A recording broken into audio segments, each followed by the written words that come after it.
Live from iRacing's virtual Daytona International Speedway, we say good evening, sim racing fans, and welcome to the 2022 iRacing Daytona 500.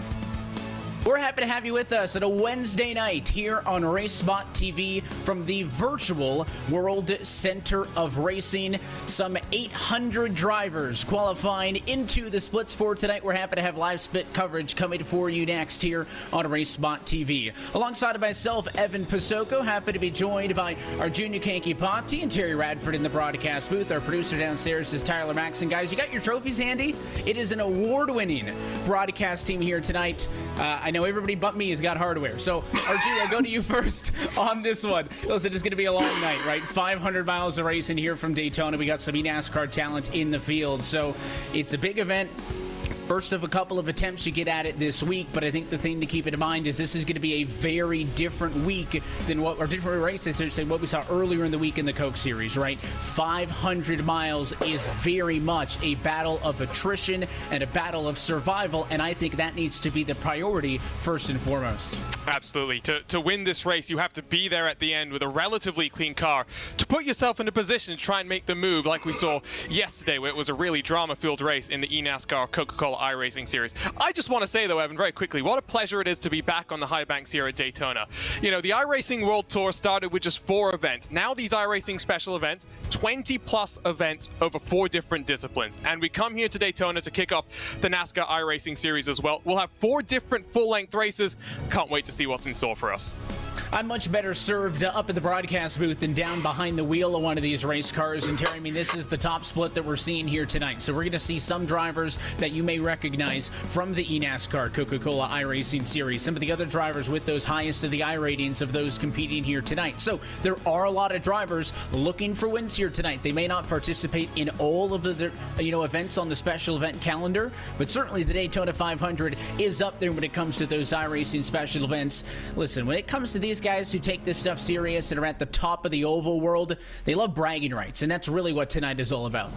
Well, and who can etch their name in history? I mean, you talk about the special events. There's 20-plus special events out there, and when you can go out there and pull a trophy out, even if it's just something small, you say that you were a winner in the Coke Series. You were a winner in the iRacing special events. But I tell you what, we saw a lot of people in the Coke Series last night having issues with pushing.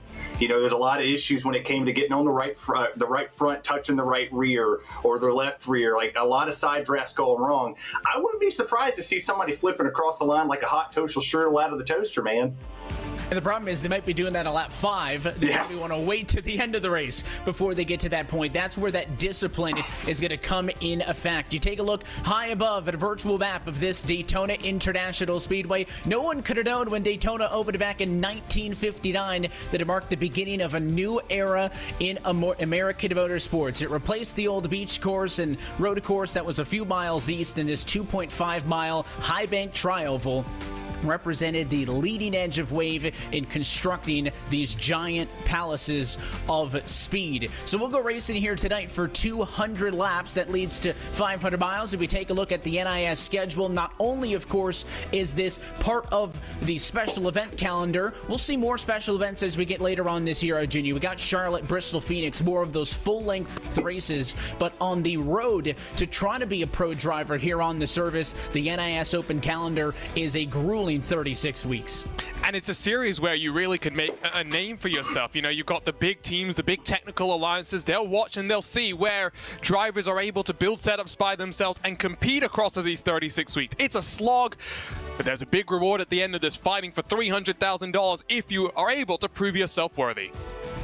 So it is the road to $300,000, if you would, starting here tonight to race yourself up the ladder. Some drivers may just be coming back here for another shot at glory in Daytona Beach. Racing in the afternoon with these brand new NASCAR next-gen cars, looking at a field size of about 36 on the grid for this one. Qualifying has already taken place. Let's go trackside, take a look at your RaceSpotTV starting grid. So Logan Sheets will put his number 30 30 Chevrolet on pole is 50.187, best of them all, and he'll lead Jonathan Delaney to the green flag this afternoon. Then Bryson Hixenbaugh will start from the third position ahead of Robert Malazica, the third and fourth. Jason Baines, Justin Levine, your top six. Down in seventh, Joshua Watson will roll alongside on row 4 with Noah Bitts. Adam Blocker, a multi-time iRacing IndyCar champion, also a 4-time Lionheart champion here live on RaceSpotTV.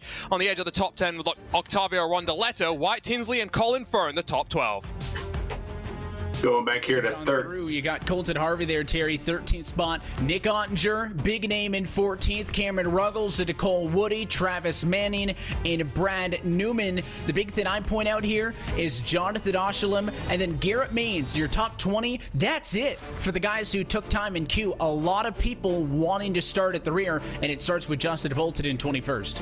Yeah, I mean, Garrett, I keep finishing second. Maines in 20th. That shoes. Justin Bolton, Jesse Atchison in 22nd. Joseph out there in 23rd, and Tyler Justice in 24th. That's going to be an interesting surprise. He was very fast in practice.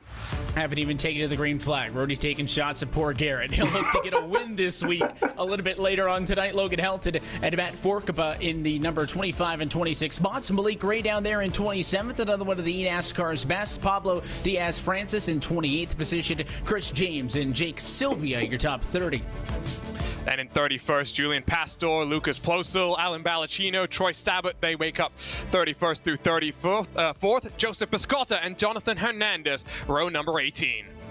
That is a look top to bottom at your RaceSpotTV starting grid here this afternoon from the virtual World Center of Racing, and we roll off of the pit lane. Listen, this is a racetrack that really needs no introduction, Arjuna. 2.5 miles in length. They're going to send it off into that banking at some 190 plus miles an hour. The banking here 31 degrees at about 3 stories high in the corners. Even the Trival's got an 18-degree bank to it, and it basically acts as a corner in and of itself. Last night's eNASCAR Coca-Cola iRacing Series opener ended in a 3-wide finish, so the bar is high on the Daytona drama this week on the sim to give us a good show here this afternoon. I think the reality is, though, it's a much longer race than we saw yesterday. More than double. 80 laps yesterday, 200 today. We're going to see, I think, hopefully, a lot of single file at the start, and then maybe hopefully we get some green flag pit stops. It will cycle out a little bit cleaner. We'll see gaps and groups start to form, and from there, drivers will see the position they're in. I've been told, by the way, by the YouTube chat and my IndyCar community here, Evan, I've got to correct you. It's Robert Malechka in that number 5 car. Well, he's got a real good look from the inside, or the outside, I should say, of row number 2. These next-gen cars as well, Terry, has been a big topic of conversation this week. This is a really fun and competitive draft package. So these drivers are going to need to resist that urge to get aggressive because they can do almost whatever they want with these cars. Multiple lanes of racing optional. Oh, no, you're absolutely right. And I raced in the prelim for the Podium 500. There was a lot of big runs taken, but the patience is key. The early bird gets the worm, but the person who has the most patience is going to win this race tonight. Pace car's off, Evan. It's time to go side-by-side racing. Logan Sheets is field to control as we say, let's go racing. This is the iRacing Daytona 500.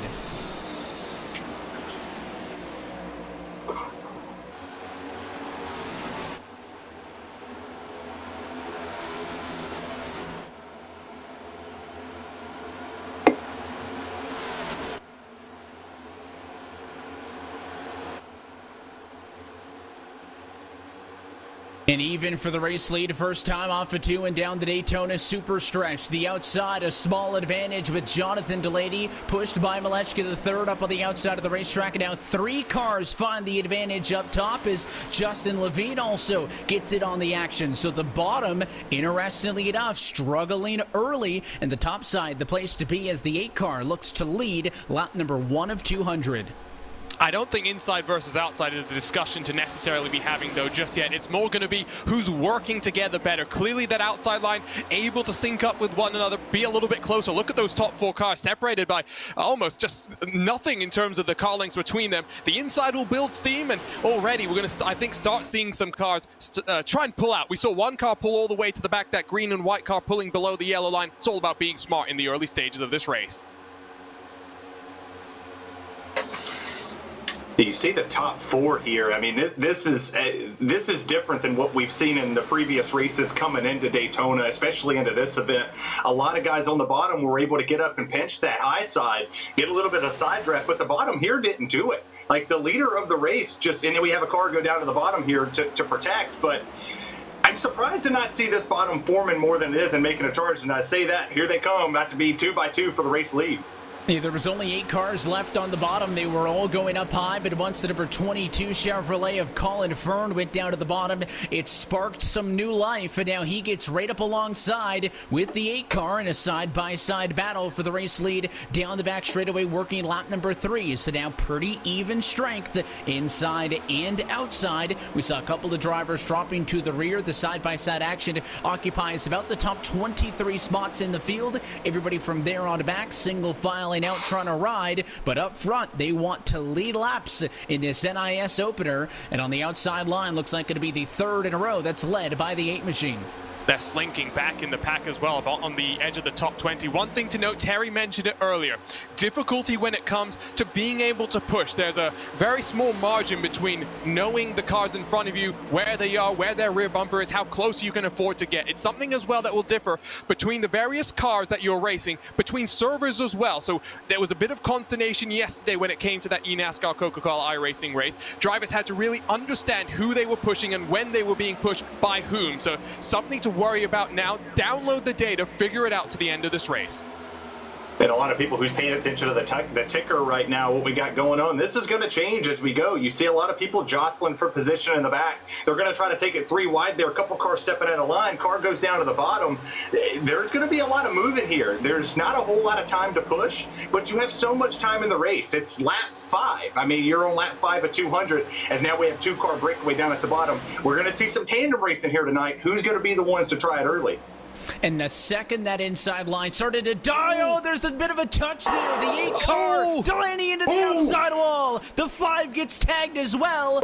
Is there any spinners? Yes, finally, the 5 goes around in an early wreck on lap 5. I was just about to say that when that inside died out, it gave more drivers an opportunity to try to fill that gap. It's exactly what we saw out of Levine in the 11 and Bitts in the 24, and as they stepped under the 8 car, there's the touch as the 8 machine came down the racetrack to pinch, made contact with the 24, and when he went back up the hill, got into the 5 machine, and it was on from there. I was really here to flame my teammates at Powerslide Motorsports, but poor Robert Malechka, not much he could really do there as that car tried to come down low and side draft on that inside line, just got a little bit squirrely, checked up from second on back, and from there, the freight train was coming, and the freight train rolled on through the top 5 or so. Doesn't look as though we had too many cars caught out of that. The one that has had to come down onto pit road almost instantly is Malik Ray, who was running quite well yesterday until, well, incidents happened for him here. Interesting note on that one is you saw the side draft. Like we talked about him jostling for position to get to the front, but that was just slight contact. You go down here, you try to get on that on the quarter panel to slow the driver down.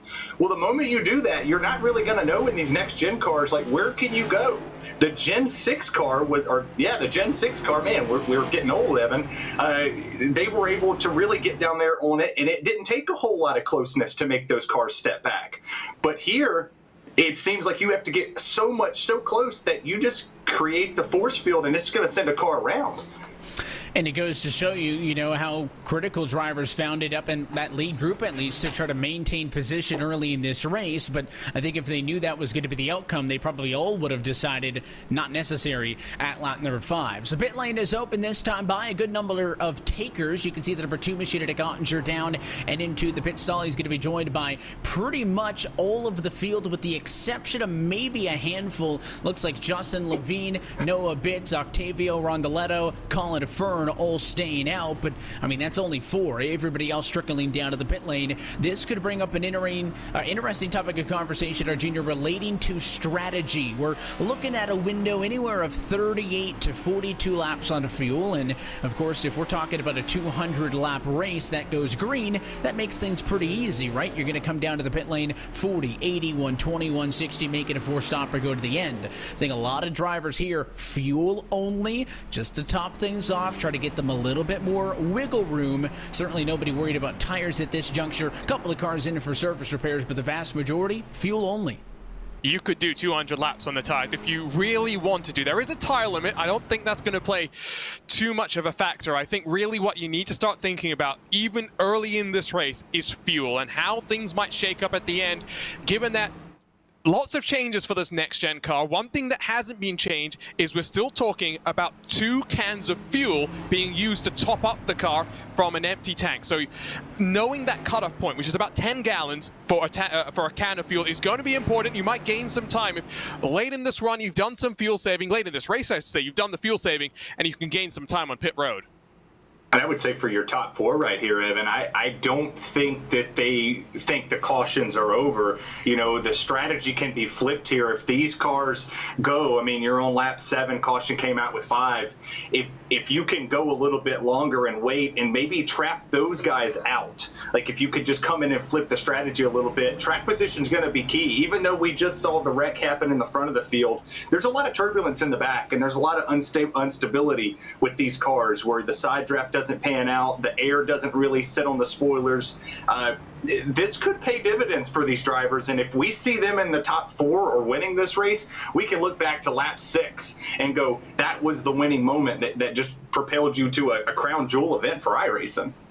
Hey, there's a couple of options you have when you want to stay out of trouble, right? It's funny because all 36 cars in the field agree with each other that we don't want to wreck our race cars at lap 5 of 200. The problem is it seems to always happen in one way or another. So you can either be all the way at the front of the field where you're ahead of where that mid-pack chaos typically is, or you can drop all the way to the rear like we saw the drivers from 23rd position on back do. That way you're so far behind the side-by-side pack up front that if something were to happen, you should have enough reaction time to be able to avoid it. Now, in this case, it happened right on the front row. Awfully difficult to avoid that, and I think we are pretty fortunate that that incident only damaged a couple of race cars. Malik Ray is, I think, in the garage, so his night apparently done after contact coming through that. There's a couple of drivers with some damage. Malechka's torn up a little bit. Delaney's got some right front damage, but, I mean, other than that, we've still got a lot of race cars in the field. That normally doesn't happen when you get a wreck on the front row just 5 laps in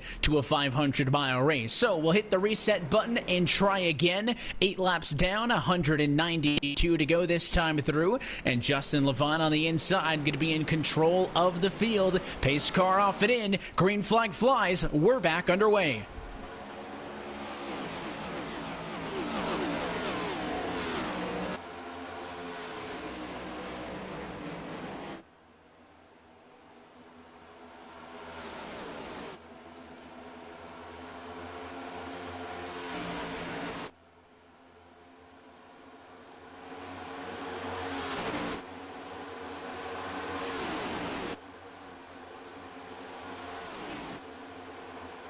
And you saw that early jump from Levine. He wanted to go to the outside line right away, and now working with Noah Bitts in the 24 machine. Once again, the outside strong, but now the 24 leaves him to dry. Side steps down to the inside. I don't think that's going to work for the 24, though, because more cars going bottom to high, and the outside leads with Levine in control. Now here comes Fern to the inside. Once again, the 22 looking for the race lead. One thing to note is this is a lot more aggression, given that we've already had one caution. A number of cars have been beaten and banged up than I'd expect to see. I'd expect a little bit more calm, drivers settling into the rhythm of the race. One thing that we didn't really talk about when it came to that previous incident is loose is fast, especially with this next-gen car. It's something that you'll see differ from the fixed NASCAR iRacing series, where those cars are always going to be a little bit tighter. It's a fixed setup competition. Here we'll see the drivers running on the ragged edge. How loose can they drive that car? How much are they going to risk it over 500 miles? And pay attention to the top 2 right there. They just tandem. Justin Levine and Wyatt Tinsley just started pushing the mess out of one another, and it separated themselves from Garrett Maines, but now the pack's starting to close back in. But my biggest takeaway so far out of this whole race, like, I know we're 11 laps in, but the high side is dominant. Nobody on the bottom but Colin Fern has been able to lead that line so far. Maybe people aren't pushing that hard, but that's going to be an interesting note towards the end of this race about what line you're going to take and who you align yourself with at the end. You can see a couple of drivers trying to squeeze in line up top, unable to do so, and Noah Bitts, who was once in second position, has now fallen all the way outside of the top 15 just because he was committed to the bottom. So the outside, definitely where you want to be. You'll see this in real life through the Daytona 500. You might even see it this Sunday. Drivers getting single file up against the outside wall, but when the bottom's open, drivers are going to be tempted to try to make something happen. You can see a trio down there low right now. The inside led by the 18 of Colton J. Harvey. He's about 8th position on track right now. He's got the 14 of Brad Newman behind him. That's about it right now, though. A couple of cars, the 9, the 7, a little bit further on down the road that need to catch up to him. But now Colin Fern's 22 dropping down to the inside. He's going to stack up everybody, and 3 wide to the apron goes Brad Newman. This will be tight to turn 3. I don't really know why we're going 3 wide after already having 1 caution. The 14 got a little bit optimistic and now is going to get freight train. Usually talk about the sucker hole being in the middle, but now on the low line. Oh, it's a big one once more. It's a single car incident though, and we might stay on the green. That's tough. I mean, 3 wide this early, you know, I get it. Fern drops down to the bottom. He was trying to see what the bottom lane could do to potentially get a run to the leaders. You don't want to come out here and race and just be the person that sits in line for 200 laps. I mean, that gets a little bit monotonous. But for the drivers right now, don't force the issue. You got so many laps to go. You don't have a faster pair in the bank. I mean, you have what you got, and if you don't take care of it, you're out of the race, like Malik Gray and a couple other drivers who've left. But the bottom side's not working. Don't force it as a wreck again. There goes the 9. It's just a tough break there for Ron Deletto, who was the odd man out there in that incident. No yellow because he stayed down there by the pit lane entrance, but it was not his fault, right? It was Newman who made it 3 wide, tried to kind of get around the stack up on the inside line. He got hung out, and that race car just kept creeping up and up off of the exit of 4. And as unceremonious as it typically is in Daytona, the driver who gets bit is not the driver who caused the initial contact. Good news is we stay green. Ron Deletto's damage is relatively minor, but unless we have a quick yellow on his own, he is going to quickly be caught by this lead pack and lose. The lead pack, you're running about 47s on lap times. Solo cars, you're looking in the 55-second range. So a huge difference right now between being in the pack and being back on your own. And we'll see if that scare spreads things out a little bit. You can see a little bit of separation, Arjuna, from 15th to 16th. Adam Blocker is about a second and change ahead of Tyler Justice, the lead car in that secondary pack. So I wonder if these leaders are going to work together to try to pull away. They're going 3 wide. Oh, that just watching the background, the second pack. There's some aggressive racing going on there. There's now 1.5 seconds separation between them, and once you start to lose track of that draft, unless you work together, you're never going to have a chance of closing back up. And at least for now, I don't necessarily think that's what we're going to see. I did get word from pit lane. Adam Blocker took 12 seconds of damage repair, so it is something to note that you can take a significant amount of damage and still be in a position to run at the tail end of these trains. Keep chipping away at the damage you might have and end up at the end of this race with an opportunity to work your way forward. And an also thing to note here is that Noah Bitts was actually involved in that first accident. He finds himself leading. I mean, he's swapping back and forth, but he has taken the lead here. A little bit of minor damage on the driver front, but not enough to disturb the car. We've seen, like I said, progressively over the weekend, that minor damage really doesn't affect these cars. With the composite bodies that's on them now, you can take a couple beats, bumps and bruises here and work your way back to the front. Now everybody's going to leave him. Conga line back to the high side. Now you got the top 3 up there, now top 4 trying to make a run, and Maines is coming up here to maybe mix it up as well. Maines has been awfully quiet thus far after starting into 5th, but Jason Maines working himself through it into the conversation. You got Garrett Maines as well. They're both on the outside within a couple of car lengths of each other, and there's the difference. Top side and then the bottom was a look at your lead pack and then that trailing pack. And I mean, the leaders aren't working that much together, but look again, more cars have gone to the outside. They're starting to team up on that outside wall, and what that would do should put time on the secondary pack, but things have calm down from 16th on back, and we may be a couple of laps away from going back to a 30-car lead pack, because it looks like they are digging in to the advantage that your race leaders have built. I'm talking about damage. I mean, there's a little bit of right rear damage I saw on Travis Manning's Ford Mustang up on the outside. He's the 6th car in line up there, but again, I'm not too worried about that. The only time I get concerned about damage at a race like this, Virginia, is if you give somebody a shot, you're checking up on a wreck, and you get front end damage. That is, I think, the killer in a super speedway race like this, because these drivers are already having to manage temps very carefully. When you're in a pack like this, you get front end damage that could aid that car in overheating, especially in an afternoon race like this. Track temp 97 degrees. That, I think, is the minor damage that you need to be worried about. Is Colin Fern going to sidestep the 6 car, wanting to go to the race lead, but so far no takers go with him, and it's not going to last long. He'll look for the 24 to bail him out, but I mean, Bitts has got to roll way out of the throttle to not just drive through that 22.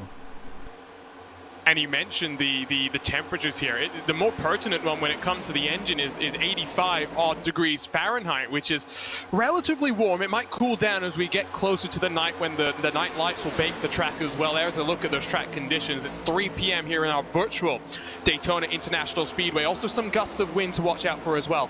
One thing, we were talking about temps that, you know, maybe we didn't expect this early in the race, Evan, is the fact there's already 2 cars that are 41 seconds behind the leader and almost 4 seconds off the pace. We're going to get lap traffic by about lap 22 here.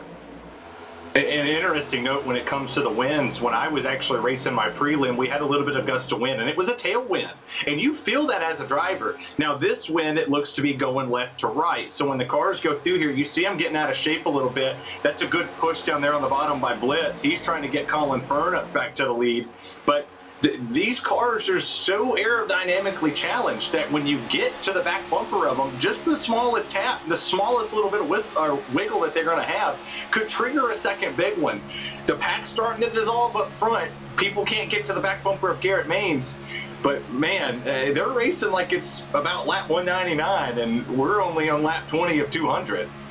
It is interesting. I mean, everybody wants to stay in striking position, right? They want to be close enough to see that leader. And listen, I get it.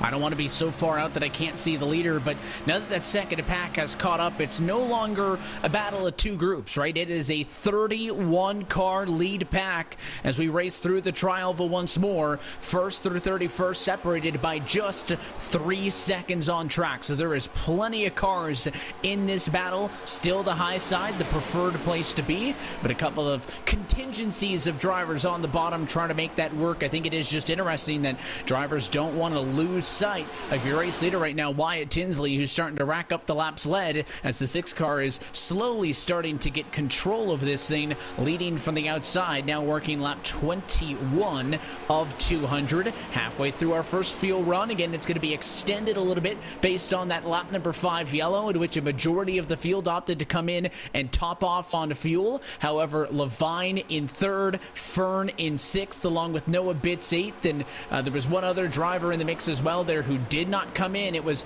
Octavio Rondaletto who fell back. Those drivers will need to pit a little bit sooner. Virginia, my concern for them is, were they able to save enough under the yellow to get to where everybody else is going to pit, assuming we see green flag pit stops in 20 laps? Because if they're forced to pit just as a group of 3, it's going to be a lot more tricky to get speed through a pit cycle like that.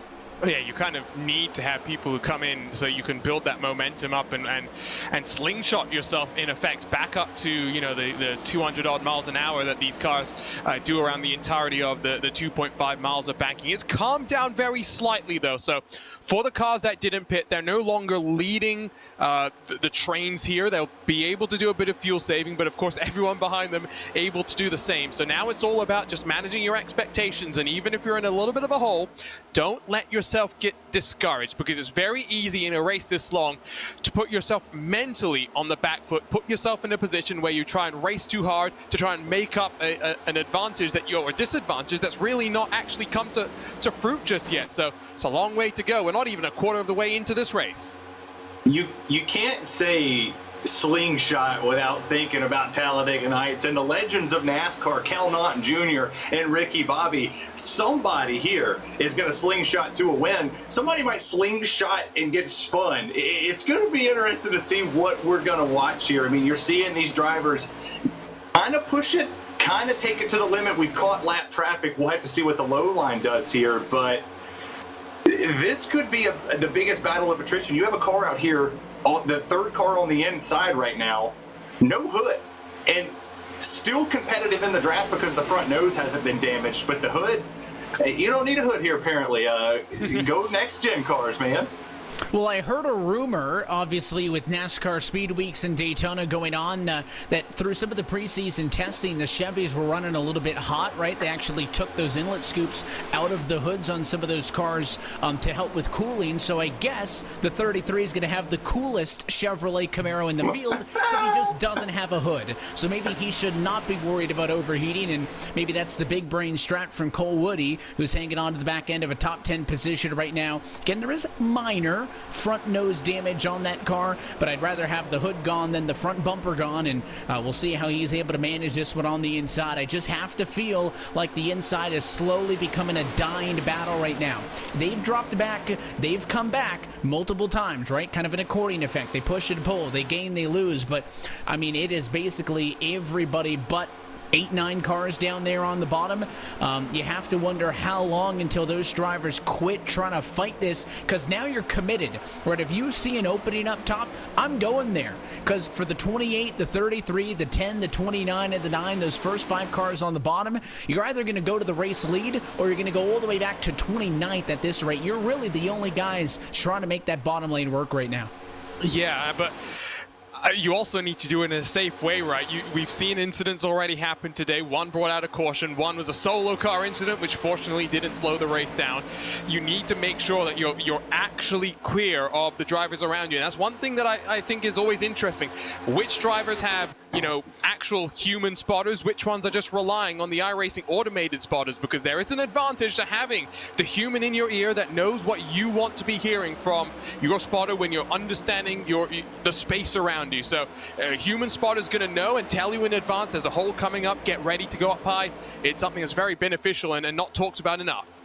Yeah, and I think this early in the race need to take the Tina Turner approach. You know, a lot of people want to come out here and they want to take this just absolutely just rough. Well, sometimes you just need to do things easy. You know, Proud Mary keeps on burning. You got to get it going, boys. I mean, get to the high lane, get to the top, do what you got to do, roll around here, get behind some of these fast guys, feel what your car is going to do. If you can make a run to the bottom, make the run to the bottom, but don't make it 3 wide. Don't force yourself into a bad situation. We've triggered one. Don't push the pusher. We've seen a couple people kind of push a little bit extra out here, but these noses are lining up perfectly between the Fords, Toyotas, and Chevys. I'm just in awe of what NASCAR did with this. As there's a car loose, that was a big time save there on the bottom.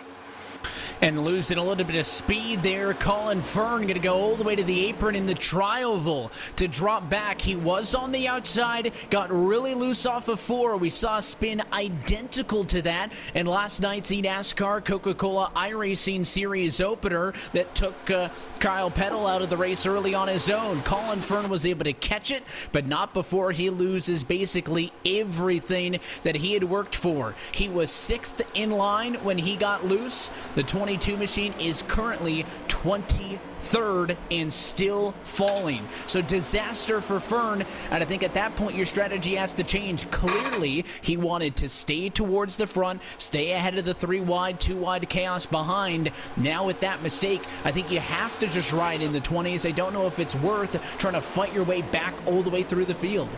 The choo-choo train came chugging through the station, and it took him almost 5 miles to get back up to the speed of everyone else. So he's down in 25th, but at least he hasn't lost control of his car. That's going to be the most important thing. They're getting more and more single filed out right now. Hopefully it's calm and not the calm before the storm. We only really want to see these guys go at it hammer and tongs maybe in the last 10 or 15 laps. I think the reality is, given that one car is retired, Malik Ray, a couple of other cars 1 lap down, It is a 31 car train in effect. We are looking as though if we can have these many cars at the end, Evan, we're going to have some green-white checkers.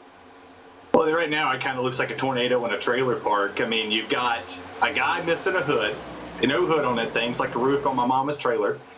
And then you got all these cars back here. I mean, you got a lot for right there. And the prize is pretty hefty out here. I mean, whoever wins this whole season, I mean, they could probably go buy a trailer park. I'd want to go live out there.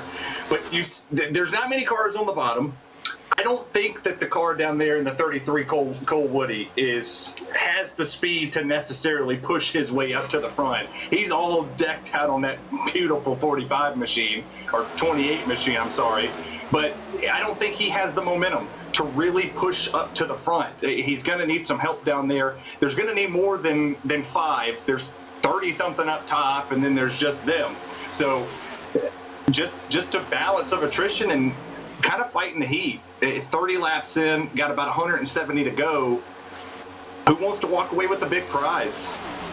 I mean, there's more support back there. It's just a little bit discombobulated once you drop out for the first 3 or 4 on the inside line, right? If all of those cars, trickling into the teens could get up there, then you'd have a good 7 or 8 drivers ready to go. But even as I say that, down the super stretch, a couple of them are trying to bail and get to the outside line. The question is, if you're on the bottom right now, what is the end game, right? You're about a dozen laps away from pit stops. What are you hoping to get out of this? Are you really hoping that all 5, 6 of you are going to clear those cars up on the outside and go to the race lead? I don't think they realistically are expecting that to happen right now.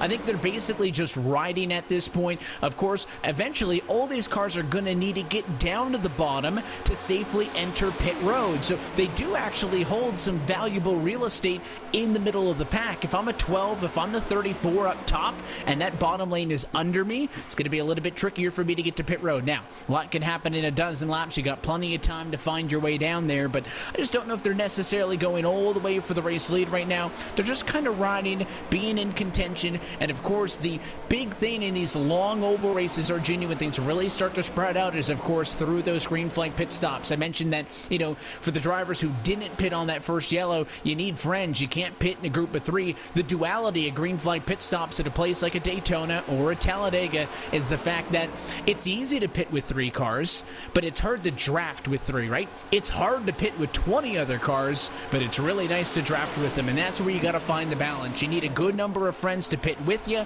but you got to be clean in and out of pit lane, which is where I think we'll see several mistakes tonight. Yeah, execution on pit road is so difficult. First, you got to slow yourself down, coming off the banking, shedding all of that speed, getting down to pit lane limit to the pit lane limit without going a bit fast, getting a speeding penalty, holding the limit on the lane, not going 1 mile above, 2 miles above, get yourself a penalty as well. They're not sliding through your box, getting out of the box without lighting up the rear tires too much and losing time, and then actually getting back up to speed. It's a risk versus reward. It's something that we're going to see time and time today, even outside of the green flag pit stops. If we get a pit stop under caution at the very end of this race, right at the end of the window, do you elect to try and get a little less fuel in that car? Do you elect to try and risk it? As look, a car coming down to the inside. I wonder if we're entering towards that pit stop window, and that's coming to the forefront of the mind because we are seeing the outside line being the preferred place to be right now.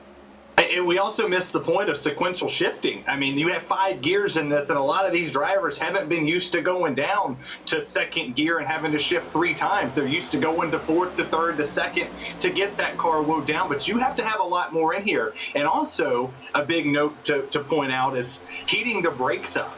You're going to have to actually pump that brake a little bit to get some heat in it to really make it slow down. You can't just come in and start squealing them like you normally would in the Gen 6 car.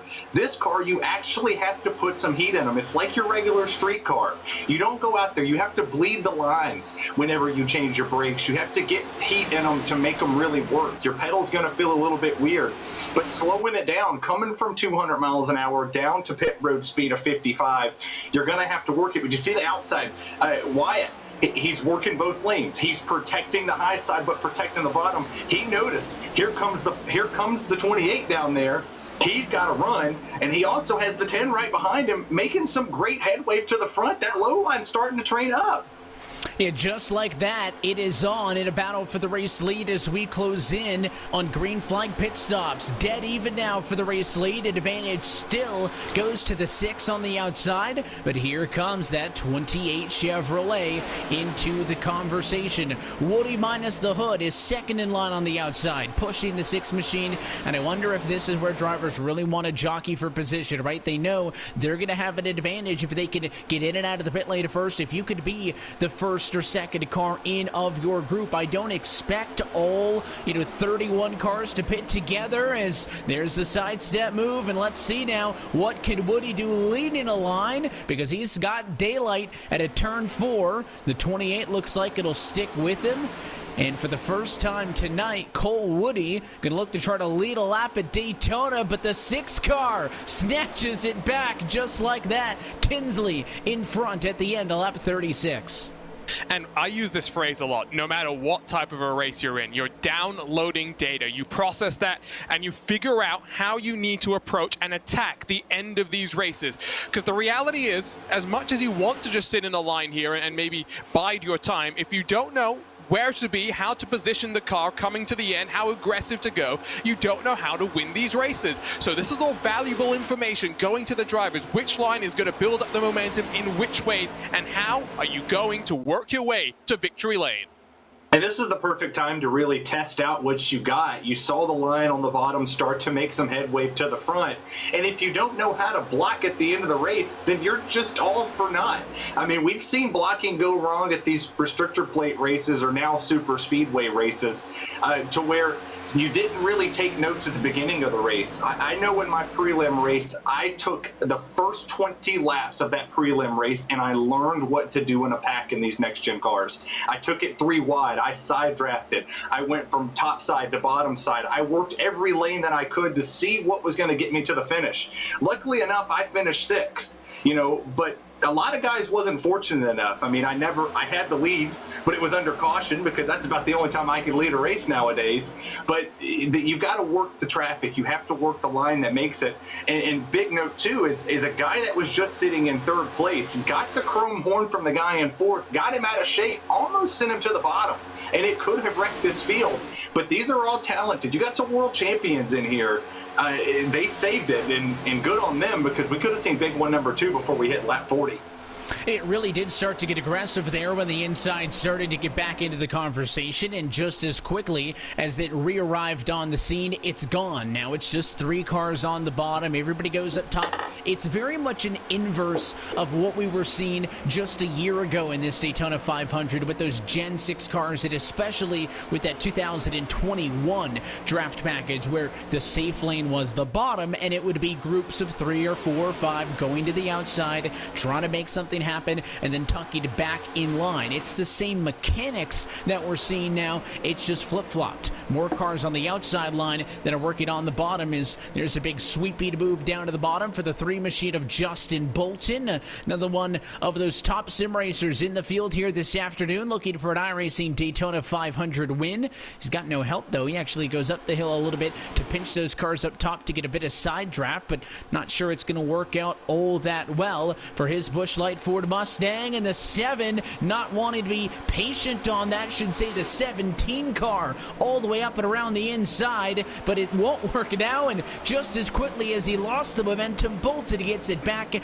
and this is what makes me nervous. The 3 wide, people getting runs in different lanes. All it takes is somebody to get staggered out of line, and that margin for error is so thin. Look at Bolton, cuts off the 35 and slides up to the outside.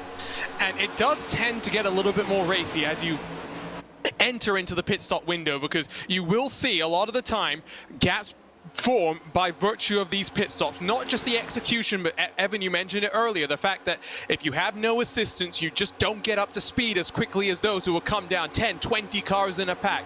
So all of these cars jockeying for track position as we enter into that pit stop window. Remember, the caution flew around lap number 6, so you would expect maybe lap 46 at the latest cars that came down onto pit road to come down and pit. Remember, 4 cars stayed out there. They may come in. Oh, there's 33 has gone around, and again, because it's down on the inside, will stay green here at Daytona.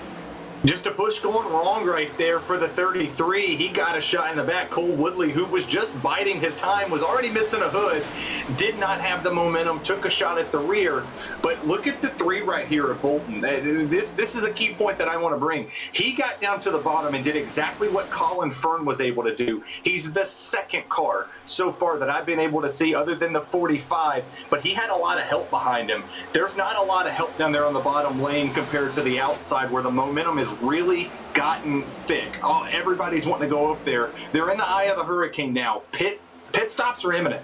And then you also have the fact that you have a couple cars that stayed out on that last one as pit stops are happening now. You got about 3 drivers coming in.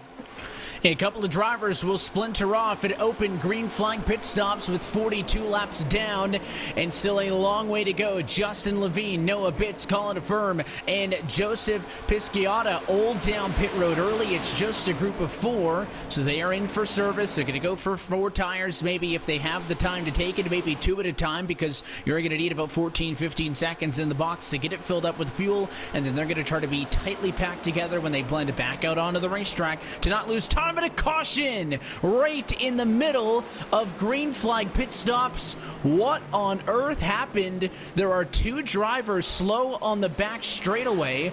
The 23 and the 4 seemingly got together. Funny to back in the 20s. Believe it's Jesse Atchison and Pablo Diaz-Francis, the 2 cars that may have come together there, and that's vital for the couple of cars that have come down to pit by themselves. Here's a look at the RaceSpotTV replay. They are 3 wide as they come off of turn 2, and I wonder if that 23 either comes down or if the old black car comes up. We'll get a little bit of a better look here. The Necky Racing driver, Pablo Francis, does come down, and that's a nasty incident and benefits 3 cars in particular. Looks like he just got loose there coming off of the corner. And we talked about the winds here. I'm not speculating that the wind could have caused that. I mean, iRacing is absolutely phenomenal when it comes to the physics of this simulator and what they're able to do. But it just looks like when he came off the corner, something really just didn't trigger right. He came down just a little bit. That doesn't seem like something that he would just come down knowing that a car was there. He was further up and enough that you could see him out of the right side of that window. But what a good break for the drivers that just came down pit lane, but an awful break for a guy like Wyatt Tinsley, who has virtually controlled this race ever since the last caution. So now we're going to see who's wanting to come down and take this money stop, and I don't expect anybody to take tires here either. It's going to give an opportunity for everybody else to come down pit road, but seemingly the second incident in as many laps caused by a driver getting loose on corner exit on their own. That time, it did lead to a yellow flag. So everybody is going to pit but that group of 4 that had just come in before the pit stop. We'll see if they were able to maintain the lead lap status or if they're going to get suckled back in traffic. We'll see how it plays out. But for everybody else, and you see the one Machine Mains who leads us down and in, he does take the 4 tires. He'll drag race the 18 car off of pit road, and I think barely will edge out Colton Harvey for first off of pit road. But the 4 drivers who previously pitted still are able to cycle through to the race leader. Junior, notably for them, is they did not lose the lead lap because the yellow flag came out quickly after they entered pit road. So that means that Pisciata, Levine, Bitts, and Fern all of a sudden will go to 1, 2, 3, 4 in the running order. And remember, we saw Fern getting freight trained a couple of, what was it, almost 20-odd laps ago when he got a little bit loose, then tried something different, and then cycled back to 25th. So that's a lucky break for him, but it's a long, long way to go. He's going to need a couple more lucky breaks like this, because again, everyone is now effectively back on the same strategy here. Yeah, everybody back on the same strategy. A couple guys decided, the drivers that pitted here, I mean, they're about a lap in, and this really doesn't shake a whole lot up. I was very surprised to see tires there. I guess, you know, I forgot that we were under caution. Lucky me for drinking too much rowdy, but a lot of these drivers here are going to have to know, okay, we're a quarter into this. Like, we're a quarter now into what we're doing, and this is when you start testing things. This is your opportunity to know well, I can push here, I can push there, and a noticeable difference between the Gen 6 and the Gen 7 cars, you could push a little bit more in the corners. Before it was the car gets wiggled in the rear, but now there's not a whole lot of wiggle. You can tandem it up, you can actually stay glued to them around the racetrack. So I would expect to see people start doing that now, and you got some new players up here. I mean, there's a ton of new people that just entered the chat, as you would say, or as the kids say nowadays. Well, tell you what, some of these drivers started up front and were in the conversation. Fern was the top 5 car before he made a mistake, but not all of them, right? I mean, Pisciata, your race leader, started back in 33rd position on this grid of 36 cars and is now leading at just shy of the quarter distance marker in this 2022 iRacing Daytona 500. So remember, 1 through 4 all pitted before the yellow. That's how they cycle through to the race lead. Everybody 5th on the back came in for fresh tires. They are also now fueled up and ready to go. This restart will see 31 cars still on the lead lap. We talked about Cole Woody's spin off of turn number 4. He was able to recover. He's still on the lead lap. Nick Ottinger in the 2, though, also got some pretty significant damage in that incident. He was the one that Woody spun across. Ottinger dealing with front end damage. We cautioned how problematic that could be earlier in the night, so that may be an additional storyline to follow. But the pace car is going to get back out of the way. We'll put our second caution flag of the night behind us, and Joseph Pisciata will take the green flag, take lap number 47.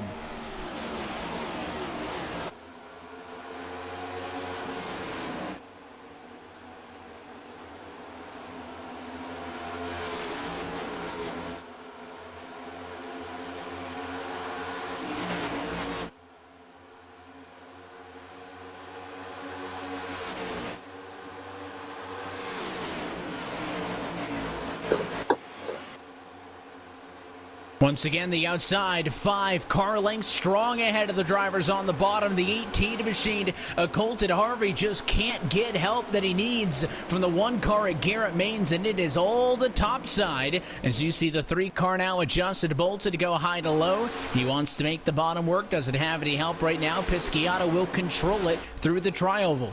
It was a big old shot from the 18 as the 3 finally get some assistance, but a bit of separation did form on this restart. You have this first pack that we're looking at now, but then you can see as a couple of car lengths back to that second group that's chasing. Another car dive to the low line. It's getting feisty once more. But Colin Fern is not content. And I'm not taking a shot at Garrett Maines. He's my teammate over in another spot, but Colin Fern does not want to pull a Garrett Maines and finish anywhere but first here in this race. So every run that he's been able to take, he has taken. He gets in front of Justin Bolton here in this 3 machine, and they are gone. I mean, they are absolutely taking it. They clear the first 3 cars on the bottom, leave Garrett Maines all by his lonesome with the 6 machine behind him. And now the 3 of Justin Bolton's like, hey, I pushed you up here. I know I've got a strong Ford. Let me take this lead. Let me burn some fuel for you. This is getting wild. It just didn't work out for him, but I think that just goes to show you that Justin Bolton is not really that worried about making any lasting connections in this race. He's going to push you to the front, he's going to get that run, and he's going to dive down to the bottom and leave you hanging. As now that Maines has got to his bumper, Bolton gets a look out in front, and now he'll go back right up to the outside. Bolton going to do everything he can to control both lanes. Now, it's going to be difficult when there's not an even amount of cars inside and out, right? It's going to be tough to manage the runs and the drops, and look at that move there by Garrett Maines. He slides up to the outside now ahead of Bolton, so they're both working very aggressively to try to control both lanes. Again, I think it's just going to be tough at this juncture, but I wonder, Arjuna, with so many different attempts, right, at this iRacing Daytona 500 for the next couple of days, because it's still early in the week, does that mean that drivers are going to be patient because they know they have a fallback, or because they know they have a fallback chance if they want to run this again later in the week? Does that mean they're going to be even more aggressive here racing on a Wednesday night? There's no shortage of backup cars, we'll put it that way, here on the sim. I know that's a big point of contention in the real world, but here in the sim, you've got infinite damage, and you don't have to pay the bills either. I think, oh, well, that's going to be a huge one. 3's up in the wall, and there we go. Carnage ensues coming out of turn number 4. It's still going on. Wow.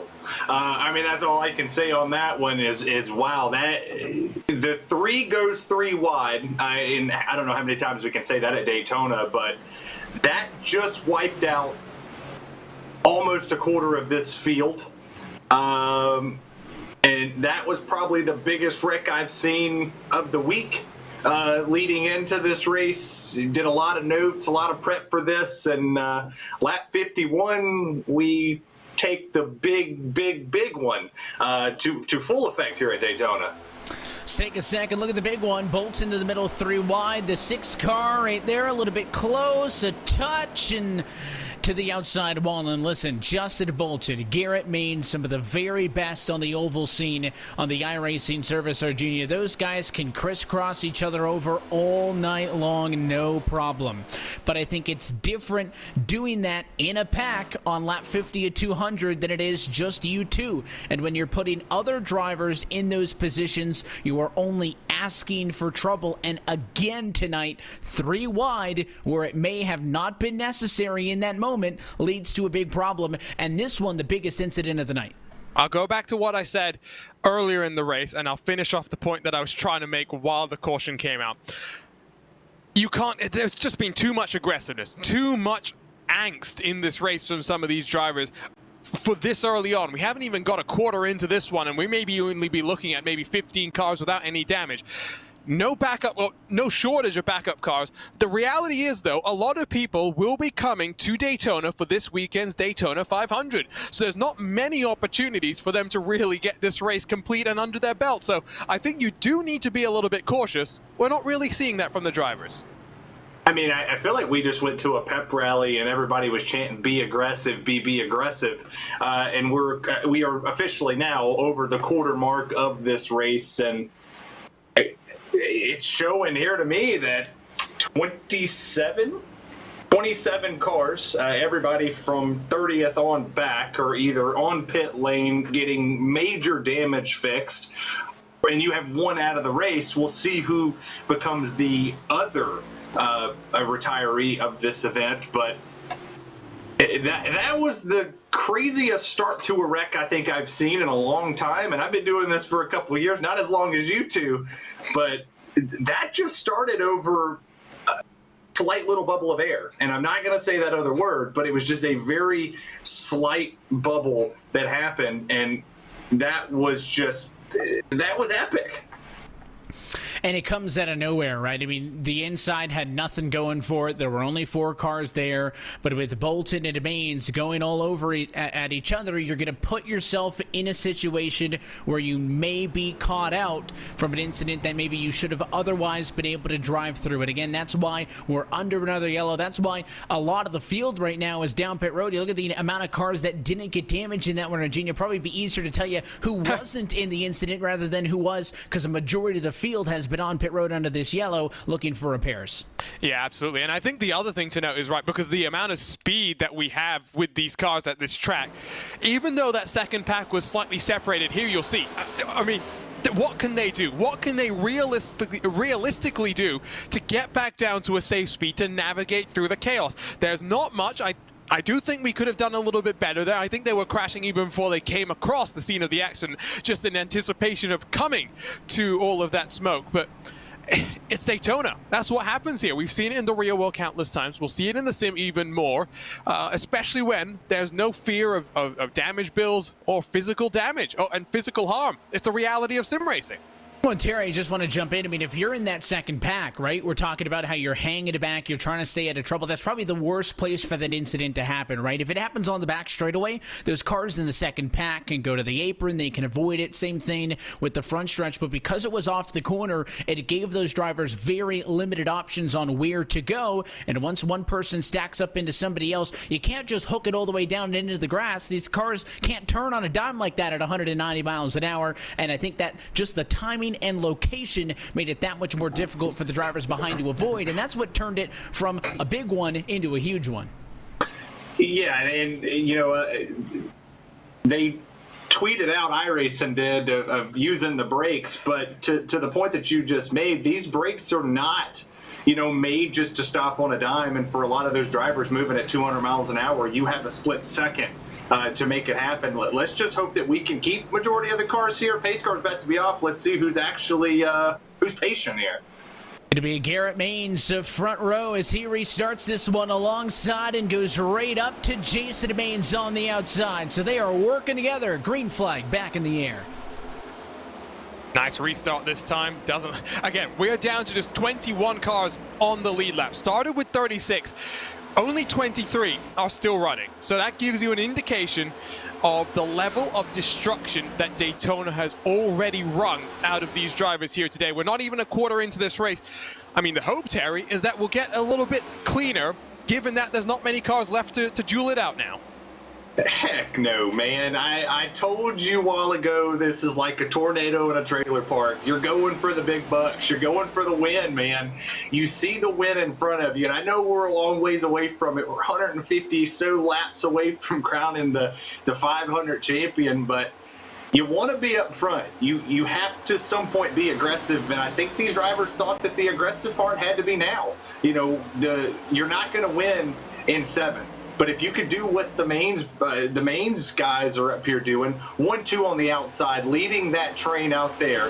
You got a couple cars down there on the bottom just minding their own business, but you want to lead the race as much as possible. I mean, they're getting great TV time for their sponsors and for their names. I mean, like I said, Garrett's done everything right this week to try to win one of these things, but he hasn't done it. I know that's in the back of his mind that he's there. He wants to win it. He's in a position to win it, and it helps that he has his dad with him. So, gosh, this is so fun. Why? How am I on this race?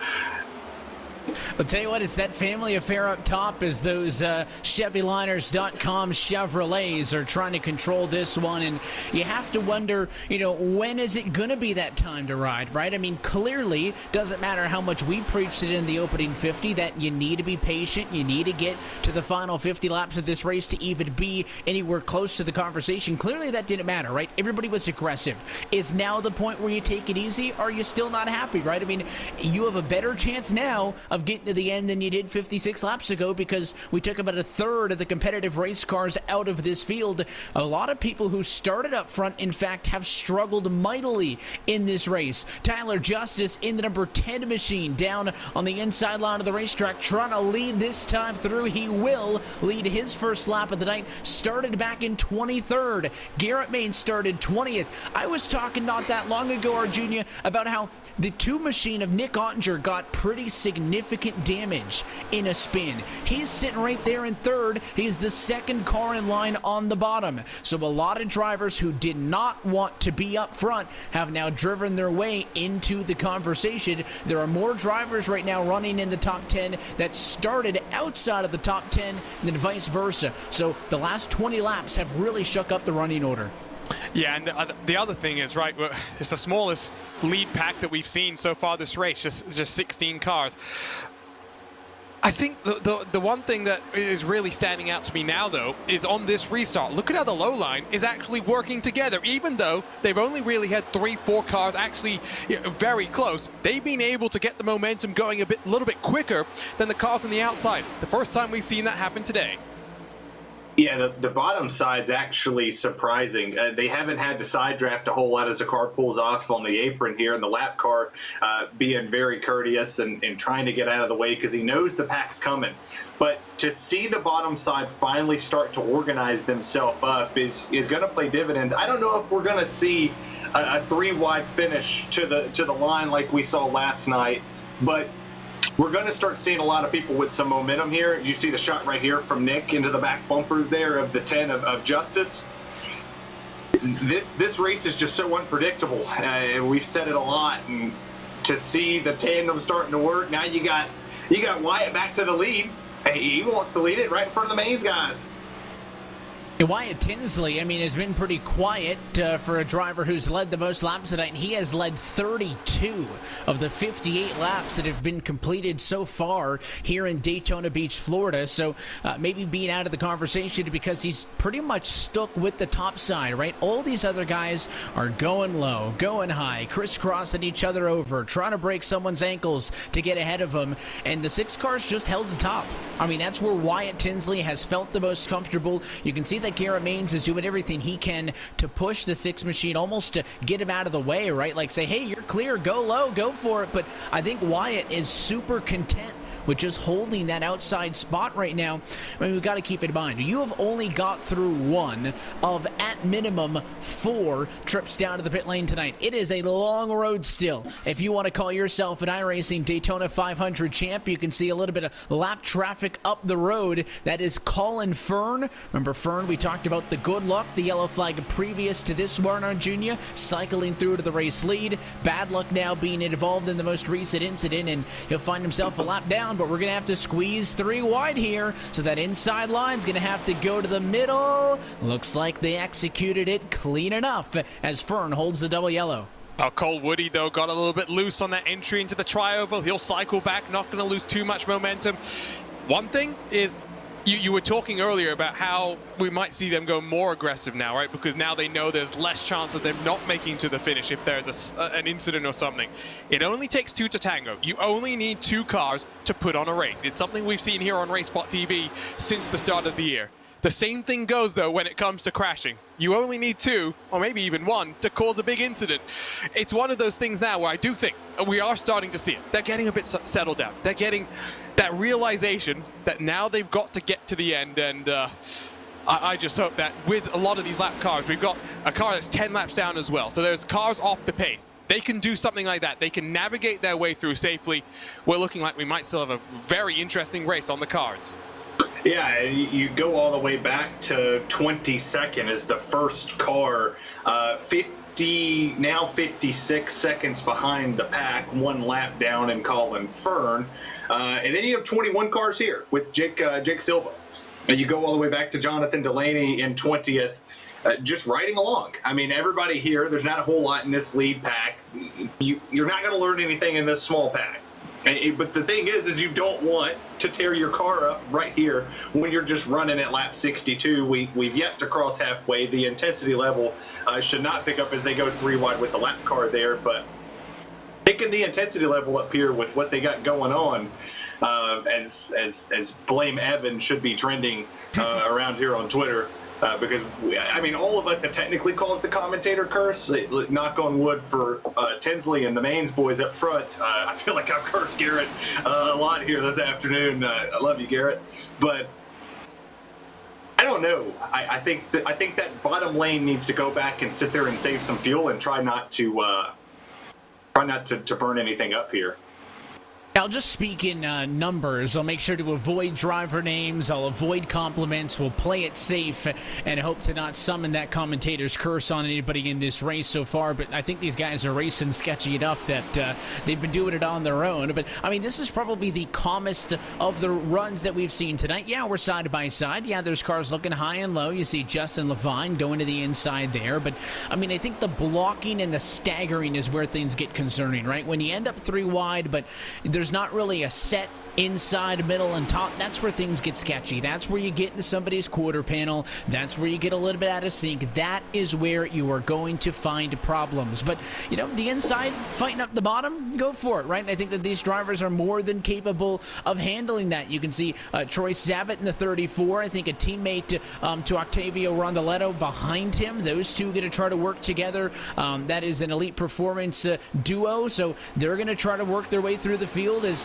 one of them will go to the inside, and now both will find a way through as the 34 and the 9 sidestep down to the inside. Those are those green and black Chevrolets for Elite Performance Industries, so there's a duo there. We got the Maines duo up on the outside. I'm starting to figure out where these alliances lie. What you're going to need to learn now, as I would call this the middle portion of the race for the next 100 laps. What you need to do now is, if you don't have a teammate, you don't have a family member that you have already decided, hey, we're doing this together, together, you got to start to make friends. And I think that's what the middle portion of the race is for, is building alliances that you'll need come the end.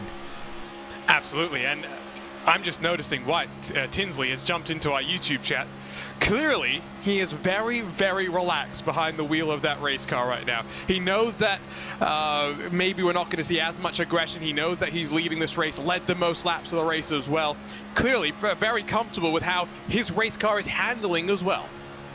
Well, so he's in the chat, and you talk about friends. I mean, what better song to reference friends than Friends in Low Places? I mean, you blame it all on your roots. You showed up in boots. It ruins the Daytona 500 race for a lot of people with the 3-wide incident that happened. I mean, Garth did say that the last one to know and the last one to show, they thought they were the last one that would be there. A lot of these drivers right now, when I was pinpointing people in practice, I didn't think that I would see Colton Harvey there. I wasn't 100% that I was going to see Jake Sylvia there or Travis Manning, because they were a little bit lower on the speed charts. But if they can go out and be the person that shows up and crashes the party for some of these guys, and they're just sitting there doing their thing. Well, I think the big thing to note is we talk about this being the top split. What was the number, Gina? Nearly 800 drivers signing up to race tonight? Yeah, something around there. Yeah, so you got all of these hundreds and hundreds of drivers trying to compete.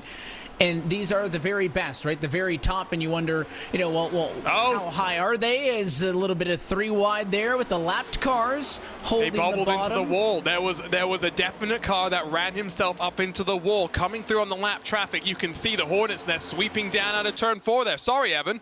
No, you're good, and we saw that last time with the duo of Fern and somebody else hold the bottom. There was a bit more of a speed difference, so your lead group was able to get around them quicker. What happened this time is those lapped cars were a little bit faster than the previous lapped cars your leaders caught up to, so you didn't just dispose of them right away. They kind of got sucked up and into the pack for a moment, and you did see that push everybody out to the outside, and maybe a bullet dodge there. What that has done, though, it is single filed out this lead back, kind of spooked everybody for a minute, and for the first time tonight, this lead back is single file all the way around. Just to button up that point, though, on the splits, obviously this is the race with the highest I-rated drivers, and you're going to find that based on the car number. So if you're unfamiliar with official racing on the iRacing service, driver number 1 in this race has the highest I rating. Driver number 36 has the lowest. The highest belongs to none other than Garrett Maines with 9,484. So, it's not a tell-all, but you look at the numbers on the cars, that is some story of their experience on the service, right? You got Troy Savitt, number 34, in a top 5 spot. Joshua Watson, number 29, in the number 6 position. Not that those are inexperienced drivers, but they have, quite literally half of the I rating as those very top drivers. So good to see them up front. And let's talk a bit more about Garrett Maines. Hopefully things have calmed down so we can divert a little bit of the tension away from the race. But what a come-up it's been for him in the last 2 years or so. Of course, qualified for the eNASCAR Coca-Cola iRacing Series last year. Best finish second at the Richmond Raceway. Has matched that finish already here in 2022, finishing second last night in the season opener at Daytona. The thing that stands out to me is there was a segment on the Countdown to Green as part of yesterday's show where we're talking about the drivers that have competed across multiple different world championships. Garrett Maines actually has been running in the iRacing Rallycross series presented by Yokohama Tire.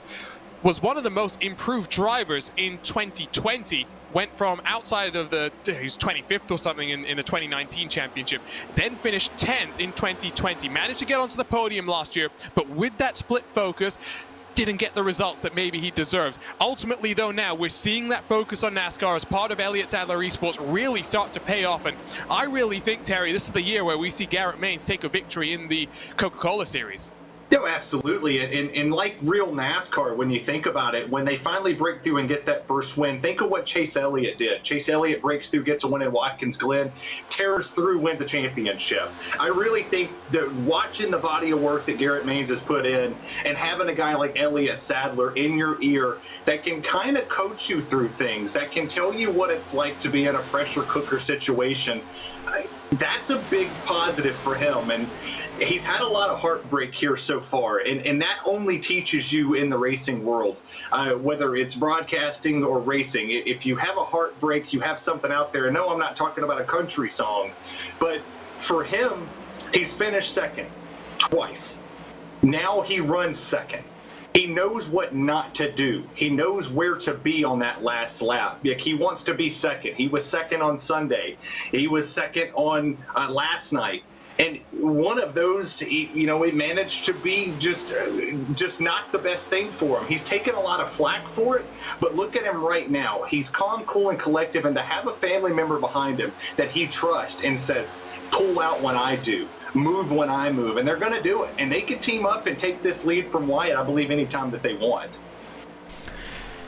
And we talk about drivers being content, right? I mean, I think Wyatt has shown that he's not really in a position to fight, right? If somebody were to go underneath him, I think he'd say, fine, go for it, right? I mean, we've seen how volatile the inside line is. I think the 6 is pretty happy with just riding with where he is. I think that that's what gives Garrett and Jason some level of comfort up on the outside, is the fact that they know that they could go to the race lead as a duo whenever they want, right? You got that duo with the 11 and the 12. You got the other set of teammates behind them with the 34 and the 9 machine running right now in P4 and 5. So you get a lot of duos up towards the front that can kind of dictate what happens as this race goes on. Certainly, if you want to bring a bottom lane into the conversation, having a driver who you know is going to go with you is advantageous. But we talked earlier tonight about the strategy, and of course the yellow flags have pushed that timeline a little bit back, but we're still, I think, now on the border about 10 laps away from the bank being open. Looking at our second cycle, a green flag pit service. Now remember, the first one, we only saw 4 cars come down before a yellow flag happened that slowed everybody else down. The question is now, are you worried about a yellow? Do you want to come pit early? Or do you try to block that out and hit your number? We are expecting drivers in anywhere between lap 82 to 86 for their second of 4 pit stops tonight. And with just, well, it's 14 cars left in this leading pack, I think you don't really worry too much about it. Of course, if you pit first and stay on the lead lap, you'll cycle to the front, but track position in a pack of 14 not as important as track position in a pack of 36, right? So I think you'll see drivers try and hit their numbers. I am starting to see a lot more cars just searching for some clean air to put on the nose of their car. I'm starting to worry if there are cars that maybe are starting to overheat at this point in the race. Maybe you just have to try and back out a little bit. This is the point of the race where you can do that though, Terry. It's not too much of a big factor if you're not pushing the guy in front to the maximum ability. Yeah, look at the gap on the outside lane. Everybody across the board is keeping a distance. And there's a big thing in plate racing that you can just keep a bubble between you and the car and get the advantage to the front. You don't necessarily have to be on the back bumper of somebody to give them a run. I think at this point in the race, you talked about pit stops, Evan. I don't think they should be worried about it unless you get into a situation you catch a ton of lap cars and you can't get to the bottom. The bottom lane's not an option. Then you have to fight your position down there. But with the overheating issue, if you see a couple cars, you see Jason, he's going to swing down, a couple other people's going to swing down with him, and just start snaking these lines. Get air on the front stretch and the back stretch, but in the corners you want to get back in line. Stay as far apart as possible. Don't give that run off the exit just to build any problems here.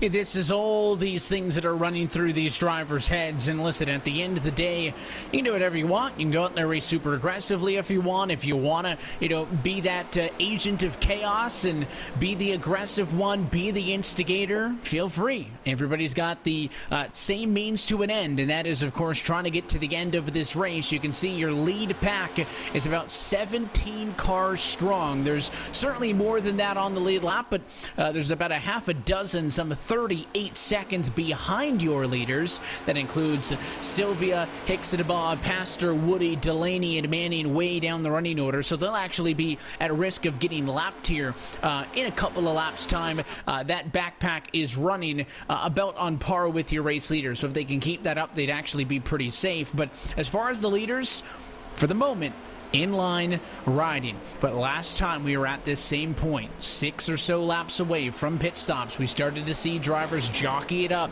fight between lanes. Or Junior, you talked about guys sticking a nose out, maybe getting hot.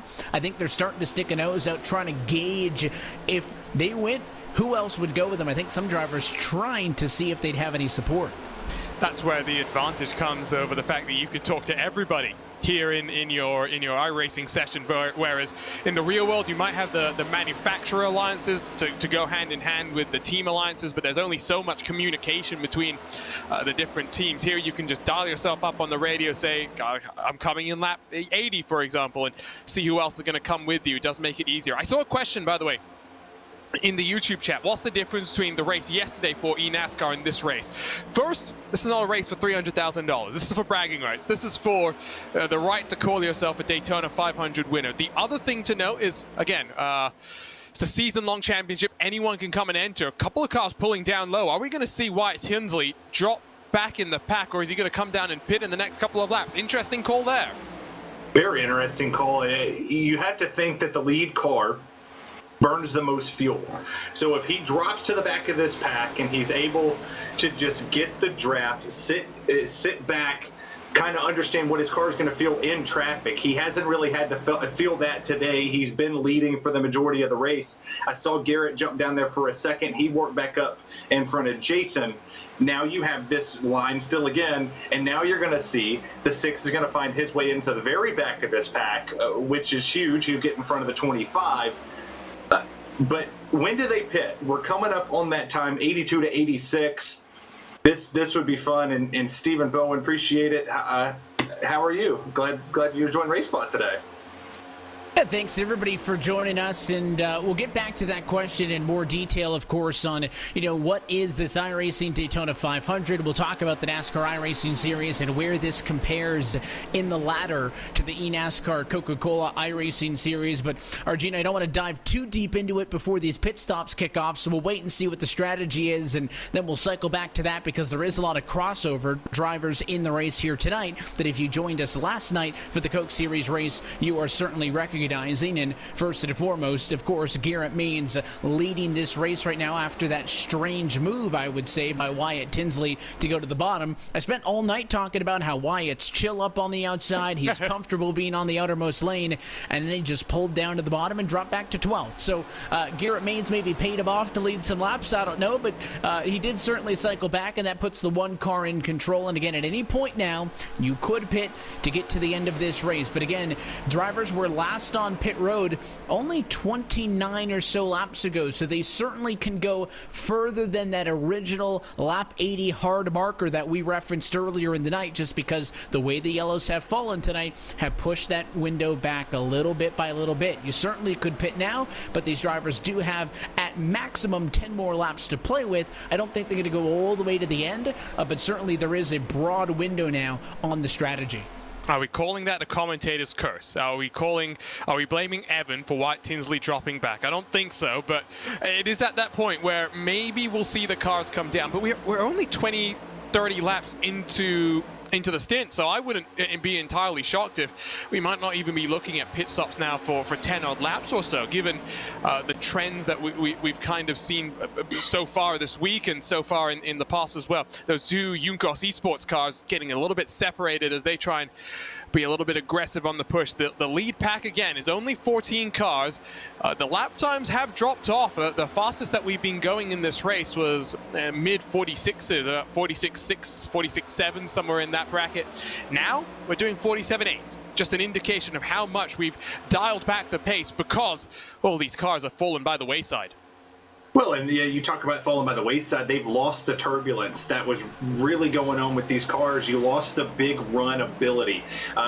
Normally you see, if you're going too wide and somebody shoots it up the middle, they're going to get a better advantage being up the middle if they have help and they're able to side draft both sides and everybody leaves, plenty of room. Now, granted, we're going to get down in the latter parts of this race to where nobody's leaving any room. They're going to pinch all the way down to the bottom. They're going to do everything that they could possibly do.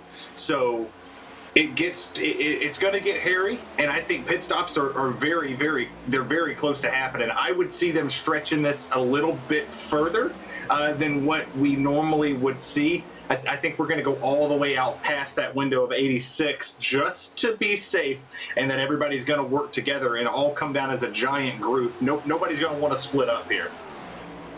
And I just wanted to mention, I referenced earlier that group of 4 cars that was way off of the leaders, right? 15th through 18th. Hixadaba, Pastor, Sylvia, Woody. They were at that moment losing time to the race leaders. Even though they are just a group of 4, though, they have significantly balanced things out. Now listen, they are not going to catch your leaders from 39 seconds behind as a group of 4. I think it's just worth noting that they're not going to be lapped quite as quickly as the lap times would have suggested a little bit earlier on in this race. So they have balanced things out somewhat, running back there in traffic, even though it is just a group of 4 of them on the lead lap, and that's because they have a couple of lapped cars in the mix as well. You take a look at the Juncos group, though, with Sabat and Rondeletto looking to the inside as they sit 3rd and 4th in line, not going to pull the trigger. And I know we lost our no-hood car from earlier in this race to an incident, still, not out of it, but Cole Woody's back in 17th spot. We got a new contender of trying to cool down the Chevys, and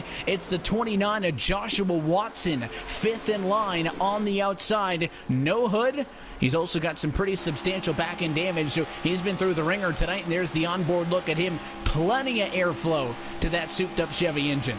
Yeah, no hood, no problem. I'm just surprised that there's no aerodynamic impact in the efficiency of how that air is flowing over the front of the car. You got a great look as well of just how those tires are rotating, where they're sat in the cars, and focusing up on those Juncos cars in front. I know that, in the oval world that we've had, especially when it comes to the eNASCAR series, those franchises come in, those big world teams, the RFKs, as we look to go too wide back in the pack, Tinsley making some moves. But it's not something that you necessarily see too much here on the official side of things. A lot of teams still, working their affiliations, Team Dead Zone, Lockdown, etc., etc. It's something we see a lot more on the road side of things. We've had in the last month or so, Mercedes, AMG, for example, partnering with the likes of Williams Esports and Urano to have official customer Mercedes teams. You have Timo Bernhard, who is a legendary endurance driver that's partnered up with the German SimRC outfit that we've come to love here on RaceSpotTV to bring that famous Koos livery to that Porsche 911 as well. But it is good to see that Juncos Racing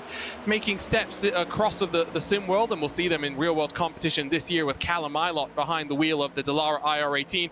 An interesting factoid about that, Adam Blocker, who we did see in this race, will be Callum Ilott's engineer on the engine side of things, as Wyatt Tinsley, well, whatever happened to him, he fell back in the pack. He's now looking to cycle back up into the podium positions.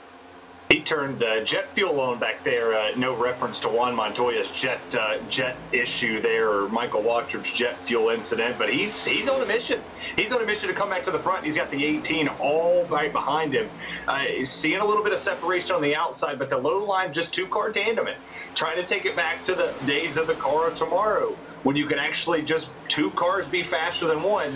But look just a little bit up in the distance in front of these race leaders. You have a train of cars that's right there, that's moving, that's going to add to the turbulence here. They're going to catch up to those cars rather quickly if they all stayed single file here, and this would make a mess. You see them right there on the bottom.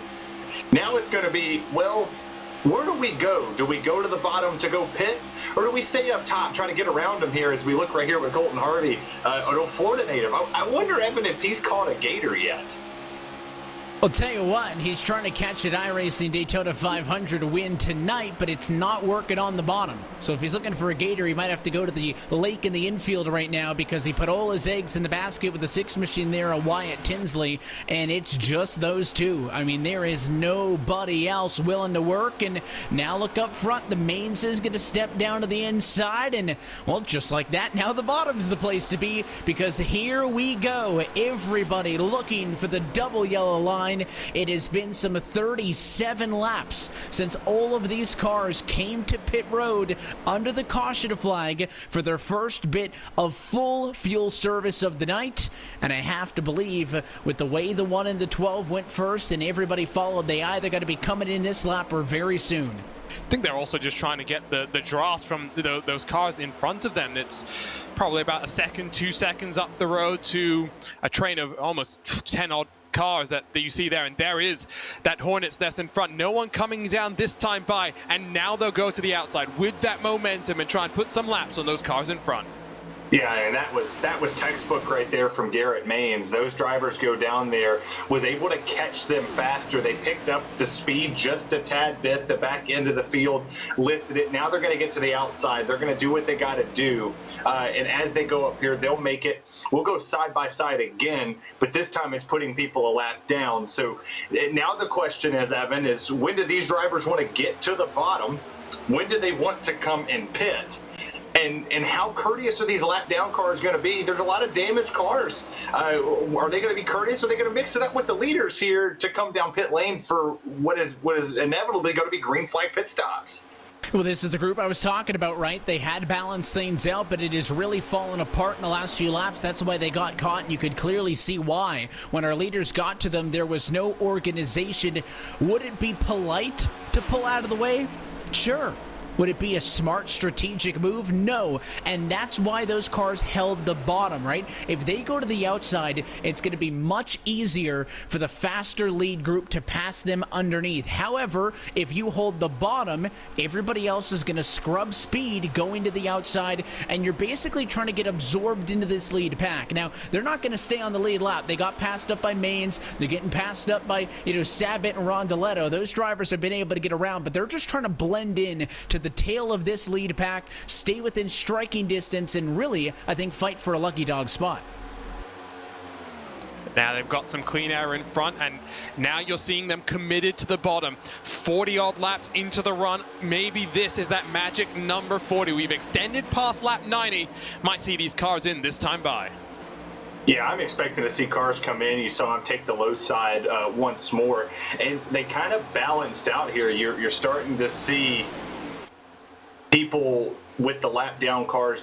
They're really kind of changing the game up for a lot of these lead lap cars, and it's really starting to help the lap down cars to where you have a battle. If the caution comes out, first car one lap down, hey, right now that goes to the 13th place car with Sylvia there, and here they come. Now pit stops are coming, and can they all make it on pit road without breaking? They lock them up. Way too hot. Did Troy Sabat slow it down in time?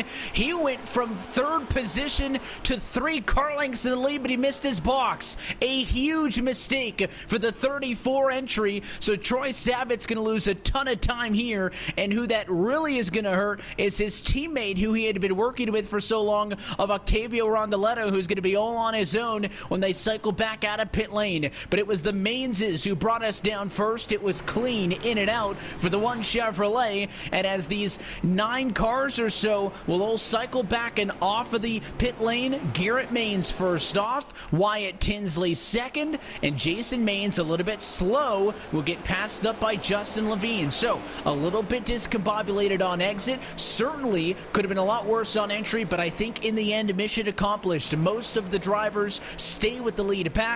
They cycle out back on the apron, and now the rest of your race leaders will now come to pit road.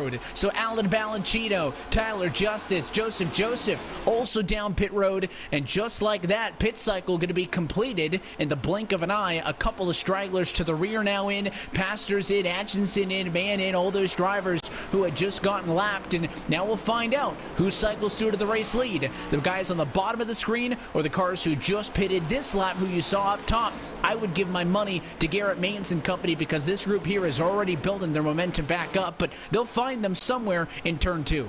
Don't forget, though, that those 3 cars still had a bubble around them. The slower cars that had yet to pit, they are going to be blown by, I have no doubt, but it's not going to be as bad. Maybe they'll find some track position. 2 things to note. There was 1 car that slid through the box and had to back it up significantly, might have even missed the box. Second, I don't know how Sabat did it, but he didn't have a penalty. Might have compromised a little bit more once he was actually onto the pit road and under the pit limiter to ensure that the average speed didn't give him a penalty.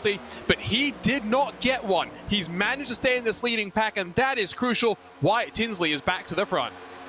And I tell you what, how he didn't get a penalty, he came into pit road like a spider monkey. He locked those things up, went straight to the wall, and I guess time over distance really paid off there. Like we talk about that at Bristol, where time over distance makes up your pit road speed, but he made it. And that's crucial. That could be another storyline going into the final couple laps if he finds himself in P1, P2, or P3 with a chance to win it.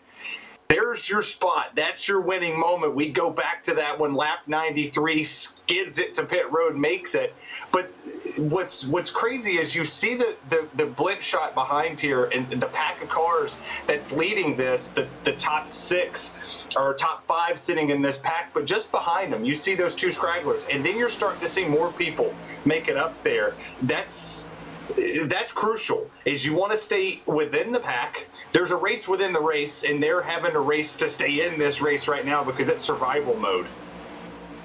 And now he needs to pick up the pieces, right? Certainly avoided the biggest of the penalties, which would have been a speedy penalty where he was forced to park it into the pit lane. And again, I think he was just so worried about not speeding on entry that he blew through 2.5 stalls entirely. That is why he is all the way kind of mid-pack there in that second group of cars. Sabat running 10th on the racetrack right now. These are some very critical laps for that second group, right? I mean, it was a small enough lead pack as it was, but right now your lead pack is only 6 cars strong right now. Garrett Maines, Wyatt Tinsley, Justin Levine, Jason Maines, Colton Harvey, and Octavio Rondoletto. Then there's a 3.7 second gap to that secondary group. Joseph, Alan Balacino, Tyler Justice, Troy Sabat, and then Joshua Watson, and further on a little bit down the road. So those cars 3.7 seconds back, our junior, really need to work together to catch those leaders. 3.7's not terrible,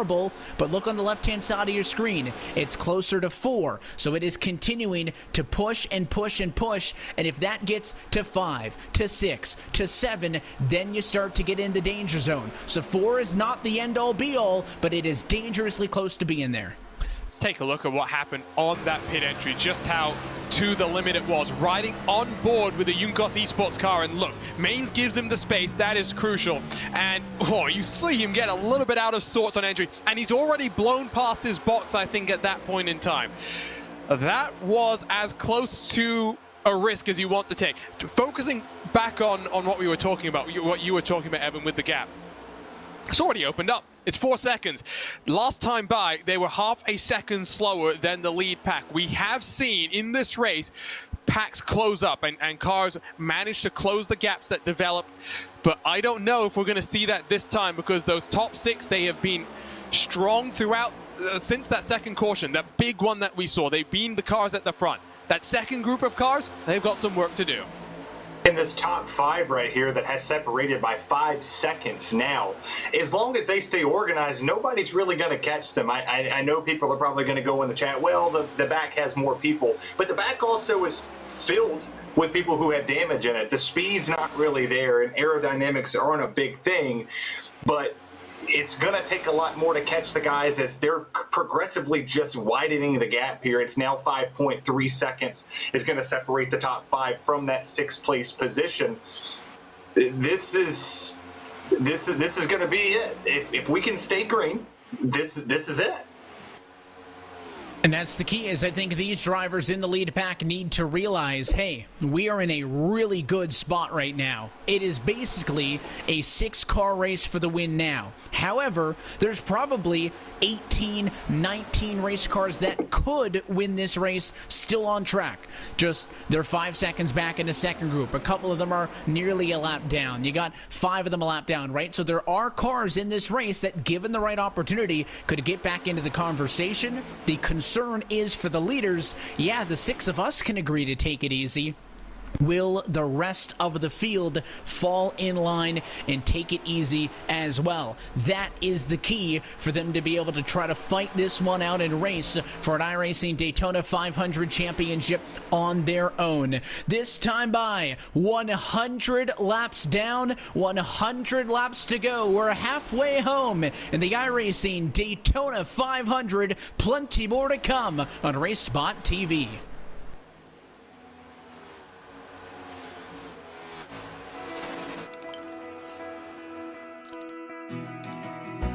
iRacing is a sim racing game that combines a true-to-life racing experience with an online community of virtual racers from all around the globe.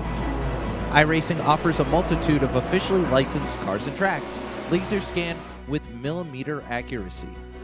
Their car models and mechanical systems are based on real-world physics, engineered in cooperation with manufacturers and race teams.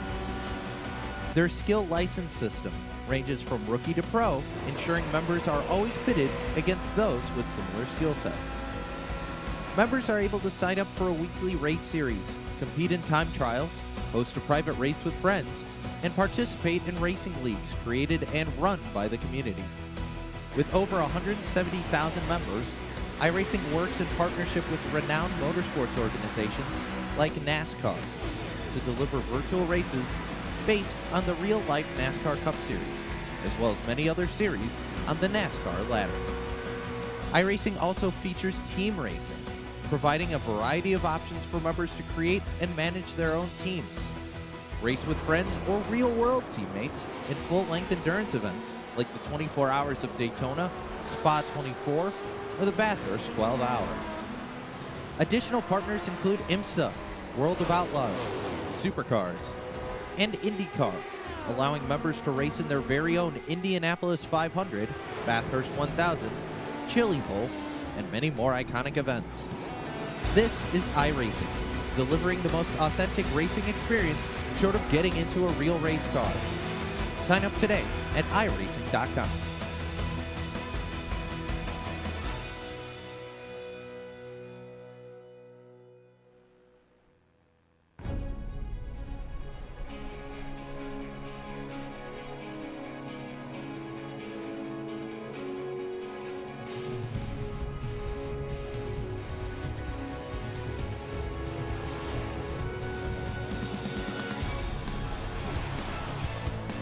And back live from iRacing's virtual Daytona International Speedway, where RaceSpotTV's coverage of the 2022 iRacing Daytona 500 rolls on this Wednesday evening. And we are past halfway home from Daytona Beach, Florida. Evan Pasoko, our junior Kangipati, alongside with Terry Radford, our producer, Tyler Maxson, and everybody else on the RaceSpotTV team as we close in now and start to count down towards the end of this race. Let's take a look top to bottom at your iRacing Midway Race Break, brought to you by iRacing, the leader in sim racing. So as we work lap number 104 now, Garrett Maines is your race leader. He has led 31, now 32 of the laps completed thus far. That's second only to Wyatt Tinsley, who is back into the number 2 spot and sits directly behind him in line. Justin Levine is the number 3 spot right now. He's ahead of Garrett Maines' dad, the 12 of Jason Maines, has been working well together in 4th, and then Colton J. Harvey rides in P5. Now, Octavio Rondaletto in a bit of a tricky spot. His UCOS teammate made a mistake on the last cycle of the green flag pit service, dropped it way down the running order and out of this lead group, so Octavio is on his own. It's important to note that he is the last of the lead lap cars in this front group, but there are some lapped cars, so only 6 of this pack you're looking at are lead lap drivers. 7th place right now is Troy Savitt. He's down in the number 7 position. He's ahead of Joseph in 8th. Tyler Justice is 9th. Nearly a wreck in that secondary pack. Alan Ballacino was way on the apron. He rounds out our top 10 right now, our junior. Yeah, and then you've got a bit of separation back to the third pack in effect. At one point, this was a 14-car breakaway after the third caution came to a close, but Logan Helton runs in 11th with Joshua Watson and Noah Bits for company. Then you got the first cars 1 lap down. Jake Sylvia, along with eNASCAR champion in the past, Nick Ottinger, fighting amongst themselves. But then Bryson Hicksonbaum, Jonathan Delaney, Cole Woody, and Julian Pastor all 1 lap down. Jesse Atchison fighting to try and work his way back up to the front, but he's 4 laps down from the field. You got 21st. You got Colin Burns 7 laps down here. 8 laps down is Joseph Pisciata, and Jonathan Hernandez, Pablo Diaz Francis in 24th, Travis Manning 25th, Chris James down there 19 laps down in 26th, Adam Blocker is 27th, Jonathan Oshalim, yeah, I think that's it, down there in 28th, Robert Malakinsa, yeah, that sounds good too, and Logan Sheets down there in 30th. And the rest of these drivers, 40-plus laps out of the race, had retired tonight. It includes 31st position for Matt Forkapa. You got Brad Newman, 32nd. Cameron Ruggles, 33rd. You got Lucas Plessel in 34th. Justin Bolton, 35th. And, of course, Malik Ray, who was involved in that very early Lap 5 incident, DNFing this one in 36th position. So look top to bottom, though, at your iRacing midway race break. Developed as a centralized racing and competition service, iRacing organizes, hosts, and officiates online races in virtual tracks from all around the world. In the fast-paced world of esports, iRacing is your one-stop shop for online racing. Race, NASCAR, Dirt, Rallycross, and more. iRacing has partnered with the premier names in motorsports, including NASCAR, USAC, the World of Outlaws, IndyCar, IMSA, and more. For more information on how to start your sim racing career, go to iRacing.com for more information. And if you're just looking to make your first foray into sim racing, you can get up to 40% off a new iRacing membership. Again, iRacing.com for more information. So we've talked a little bit about the strategy, guys, before we stepped aside for that midway race break there. 6-car lead pack. There is a 3-car secondary group that is falling further and further down. Last time we checked in, Arjuna, it was 4 seconds. Now it's all the way up to 7.4 and growing. So very clearly in the danger zone are Savitt, Joseph, and Justice, and these top 6 really want this race to stay green because it doesn't get much better than this for them. Balacino, by the way, after that incident is well and truly off the pace, almost 4 seconds slower than your leading cars. I'm not sure exactly if he's taken a bit of damage there. The reality is, in a race like this, Evan, you're always in danger until you're not, until you're being put out of your misery and things have gone that pear-shaped for you. We're not done with the wrecks. We are going to see the physicality increase once we get to the end. The question for Savitt, Joseph, and Justice, and maybe even Balacino, Helton, and Watson, and Bits, who are all on the lead lap, is there going to be a caution that shakes things up coming to the end? Because once you stack yourselves up too wide once more, once you get to the business end where you know it's all on the line, risk it for the biscuit, that's when things get very, very interesting. And I think an interesting point here as well is 14th to 19th, 1 lap down, right? Those drivers are really praying for the caution to come out. Obviously, Sylvia would be the free pass here. But then you would have the opportunity, if a caution comes out and you're still good on fuel for a little bit, to potentially take the wave around if everybody came down pit lane and then pray for another caution to come out to keep yourself in contention. I mean, with 13 cars and Balacino's in the running along with Bits to go a lap down, as long as Watson and Logan Helton, if this pack continues to go the way that it's going, it's going to make things interesting for the field, because then you'd have 9 cars on the lead lap with Justice being the final one. If you can just sit here and bide your time, you know you're not in a whole lot of jeopardy of having this yellow flag come out because of the fact that you've got lap down cars that are single file. Nobody's really being aggressive, pushing as hard as possible. Cars in the front are wiggling back and forth to get air on the front of their noses. This is going to fall into the point of who makes the mistake. Who makes the mistake to charge first? Who wants to be aggressive on the top? The 6 has been aggressive at times. He's wanted to lead the most laps, but he looks content now in second. Who in this lead pack wants to be aggressive, take the lead, and just ride? Who wants to do it? And now we're going to take the short distance around here, and we're back to 47 fours around this beautiful 2.5-mile racetrack. And you can see, I mentioned that there's some lapped cars worked into the mix here amongst your leaders, 6 of which are actually lead lap cars. The drivers who aren't include Jake Sylvia. You mentioned him, a lap down in 14th position. You got Nick Ottinger hanging on to the tail as well. So that's what makes a 6-car lead car draft 8 cars total, is you got the first 2 cars a lap down. There is a little bit, I think, of infighting between those 2, because only one of them being a lap down can actually get back to the lead lap if a yellow flag were to come. Only one of them would be the lucky dog. I just find it, based on the way the field strategy is playing out, for it to be highly unlikely that you'd be able to stay out and skip a pit stop to get waved by. So that's actually a pretty significant battle, is the last 2 cars in this pack fighting for 14th and 15th on the racetrack, which is the first car one lap down. But I'm not really worried about these top 8, right? These top 6 plus the extra 2 want this race to stay green. None of the cars you're looking at right now is the 26 gets loose. Jake Sylvia sideways and hangs on. He did everything he could to make me put my foot in my mouth after I just said I was not worried about that pack. And Jake Sylvia got loose on his own and saved it, dear Lord. Evan, can you stop? Leaving. Yeah, you need to leave. Leave the commentary booth. Stop talking about these drivers. That was almost another commentator's curse. I said earlier I wouldn't do it, and what did I do?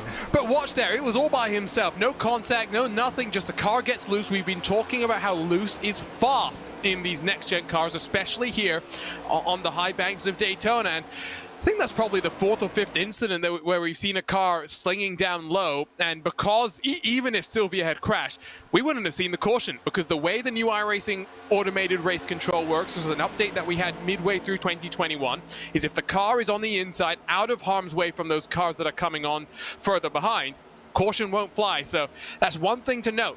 If we get to the last 10 laps of this race and we get a big incident, Terry, if the car's down low, we'll stay green. Yeah, I mean, that's a huge point, and boy, does this just shake things up, because now you have Ottinger out here. He's the first car one lap down, and he has no competition for it. He's just sitting there at the tail end of this lead pack, doing what he is having to do, and praying desperately that we get a yellow flag out here, and knocking on wood here, because I would love to see this race come down to just 6 of some of the finest racers on iRacing. I mean, you're looking at it. You talked about Evan. Number 1, there's your number 1 guy, iRating wise, all the way down to the 9th rated overall guy here. And it's just a mixed bag. You have the 11th, the 12th, the 18th. They could shake it up for the guy who came in here with a ton of momentum and a ton of potential. And he's raced this next gen car a lot over the week here at Daytona. He knows what the draft package has. He knows where to put his car. My goodness, the storylines could come just galore at this moment to what we have, and what better time to spend it than with the GOAT Evan Pasoko, and a man who I've watched some IndyCar races, and this great guy over here that's just, I don't know, he's keeping me entertained and having a good conversation. Well, tell you what, I think I'm still on timeout, so I'm not legally allowed to talk about anything that's actually happening on track, because that's just a bad idea. But, you know, they're just trying to prove me wrong, right? They're just trying to make a point that, listen, you don't actually drive on the service. You don't know what you're talking about. Be afraid of us up towards the front. But I think it does go to show you that just a momentary lapse in judgment, Argentina, could really scare you, right? I was not wrong that those 8 did not want a yellow. They don't. They still don't. I mean, they just want to ride this one out. But how many times tonight have we seen a car get loose like that on their own on the exit of turn number 4? That was at least the 3rd or 4th time. And, you know, big credit that it didn't actually lead to an incident. But, man, it was awfully close, you know, with that scare there for Jake Sylvia. So you don't need to hit another car, to get hit, to get spun, to get hooked. I mean, that's not what is required to make a mistake and end up in the fence. All it takes is for you to get a little bit tunnel vision, you know, lose focus for a moment, and it can happen that quick. That's tough to maintain over 500 miles. See, Evan, this is why you need to come and do some more endurance racing with us, because you'll learn about how to pass the time during these longer races without talking about the cars on track, so that you can't be blamed when something inevitably goes wrong. You've got it figured out. Yeah, no, we just babble on about other things. We call it podcast mode. But to go back we go back to the point about the cars being loose. I think this is what we love about this next gen car, right? When NASCAR was conceiving of this, they were almost committed to dying on the hill of low horsepower, high downforce. But once we started doing those bigger tests with the cars in packs and the drivers providing feedback, we got the understanding that it was high downforce, high power, low downforce that makes these cars entertaining. That's going to put on a show. And it means you, even at a place like this where, as a former road racing pleb who only wanted to turn left and right, even when you're foot to the floor, flat out here at Daytona, you've got to be in control of the car, and I'm loving it. I think this next-gen car is going to be fascinating to watch, and as someone who usually isn't that interested on a Sundays to see what's going on in the world of NASCAR, I'll be watching this year. I think for me, as a mechanical inclined person, is I want to dive into this car with the rack and pinion steering being put in, take the steering box out, sequential shifting, no more of just the gear shifter that sits over there, just the regular 4-speed. What torque, what velocity goes to the back end of these cars? You know, what gear are they going to start in? What are they going to do? How are you going to bump draft here? What's it going to be like on a short track? There's so many unanswered questions that I can't wait to see. I mean, we saw a glimpse of what this car really will just put on at the LA Coliseum on a short track, but what's it going to do when you go to a place like Bristol or Martinsville? Or you're going to be able to make a lot more contact, or Bristol Dirt for that matter. How good is this car going to be on all I of asphalt, concrete, and dirt now as we progress into the NASCAR season? If I'm in the chat right now, I want to know. I mean, this is just for me. Tell me what you're most excited for about this NASCAR season, because this right here kicks it off. Welcome to Speed Weeks, and welcome to iRace's version of the 500. Yeah, I mean, there's so many different questions, and you're going to be able to answer it so many different ways, right? You're going to be able to follow it, of course, on Sundays and Saturday nights with the NASCAR Cup Series. You'll see it, of course, through the eNASCAR Coca-Cola iRacing Series, which hits a lot of those major dates. But we talked about it off at the top. This is, yes, the iRacing Daytona 500. Yes, a special standoff major event on the service. But at the same time, this is round 1 of 36 of the NASCAR iRacing Series calendar, right? We'll see Bristol Dirt. We'll see 3 other full-length races on the special event calendar later on this year. So if you got any questions or interest about this next-gen car, you can watch it on a Sunday, you can watch it on a Tuesday, you can watch it on a special event night, or you can jump behind the wheel and try it for yourself here on the iRacing service. And we're going to learn a lot about what kind of hits and licks that these next-gen cars can take on some of those smaller and more aggressive racetracks. My big question is, how are they going to handle on the intermediates, right? That's been a point of contention amongst fans. What kind of product do you want to see on those larger 1.5-mile racetracks, right? NASCAR added in horsepower for the package that we saw last year, up to 670. Drivers said that it was trickier to drive. These next-gen cars just got an update on the service. Daytona week's fun, but Las Vegas week, I think, will also answer a lot of questions. Here comes Tinsley to the bottom, by the way. I think Garrett Maines might be done leading. He wants to now save some fuel and tuck back in line. And, oh, he's going to execute that perfectly back into second and going to be able to run forward. I'm shocked, Evan. I mean, come on, you're meant to be a salesman as well. You forgot a certain series that we cover on Monday nights here on RaceSpotTV. Of course, you can always tune in for the Full Throttle Real Sim Racing Cup Series. I know that, listen, that's a series that has been running. You know, I talk about all the different things you can do on the service, right? You can race official, you can race with your friends, you can jump at a special event like this. I know that RSR has been running annually for the last 11 years straight on Monday nights, and, you know, happy to be a part of that with the team here on RaceSpotTV on Mondays. So basically what I'm telling you is sit down on Sunday for the NASCAR race, Monday for RSR, Tuesday for eNASCAR, and Wednesday for the special events. Just stick with us. We got you. There is plenty of NASCAR coverage coming your way this year. You're welcome, Evan. I'll send you Thanks. my PayPal address. You can invoice me for the royalties. And the other thing is, right, every day is race day here on iRacing. We've got plenty of fixed races that you can jump in and out of. A lot of drivers, for example, will use that for just having some fun. You've also got these open setup races. We're covering the open race tonight on this Wednesday evening. The Monday night open race, especially before an eNASCAR race the next day, is where a lot of the drivers just jump in, do their testing. So if you work yourself up to a high enough I rating, you can be around the best, even if you don't have plans to compete for the $300,000 available in the eNASCAR Coca-Cola iRacing Series. You can always just be there, race with the best, run with the best. You might just encounter someone like Dale Earnhardt Jr. as well.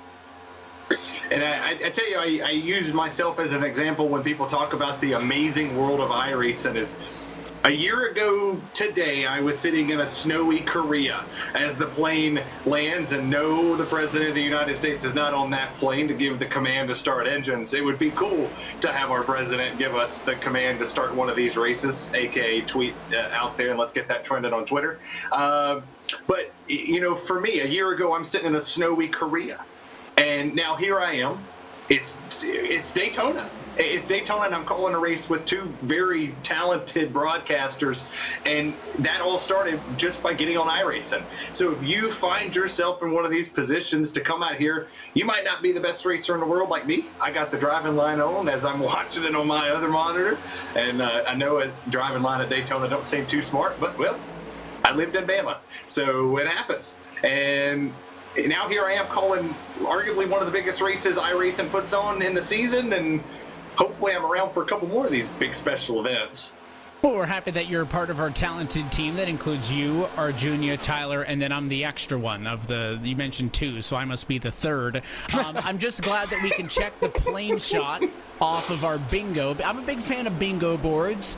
You know, I was wondering, you know, do we have a Daytona bingo board? I was asking in chat a little bit earlier, as your race leader is going to work to the outside of a bit of lap traffic here. They'll pass the 27 machine on the bottom. That is Julia DePaster. You've also got, looks like Jonathan Hernandez and Chris James getting lapped as well. So your race leaders driving around the crew here as well. But, you know, I was curious, are we going to do a Daytona bingo card where it's, you know, somebody wrecks for 49th? You know, somebody changes lanes, goes below the double yellow. I was also considering maybe we could do a T-Rad bingo card with all of the one-liners, but that would not fit on a bingo card. So I'm a big fan of the scenic shots, because plane spotting and sim racing Twitter meets together, because the first thing I thought of, what plane is that, right? Kind of looked like a Delta flight. I'm sure it's some nondescript iRacing airline. It kind of looked like a 737 or something. I'm running a couple of 737 700s tomorrow, so a bit of a plane nerd as well. But yeah, always love those scenic shots. I mean, we've seen such historic shots. You talk about the President giving the command all those years ago for the Daytona 500. You know, such a cool airport as well to fly into. Haven't had the chance personally, but that's got to be one of the coolest things, flying in right above the racetrack. And even in the virtual world, you get all of the sights and sounds just like it was if you were in Daytona Beach. And I know, Arjunia, you mentioned earlier tonight, you know, I brought up the point, hey, there's a couple more of these 500s this week, right? Are you that worried, right? Can you try it again? But there we go, another plane shot on the bottom. We got two of them.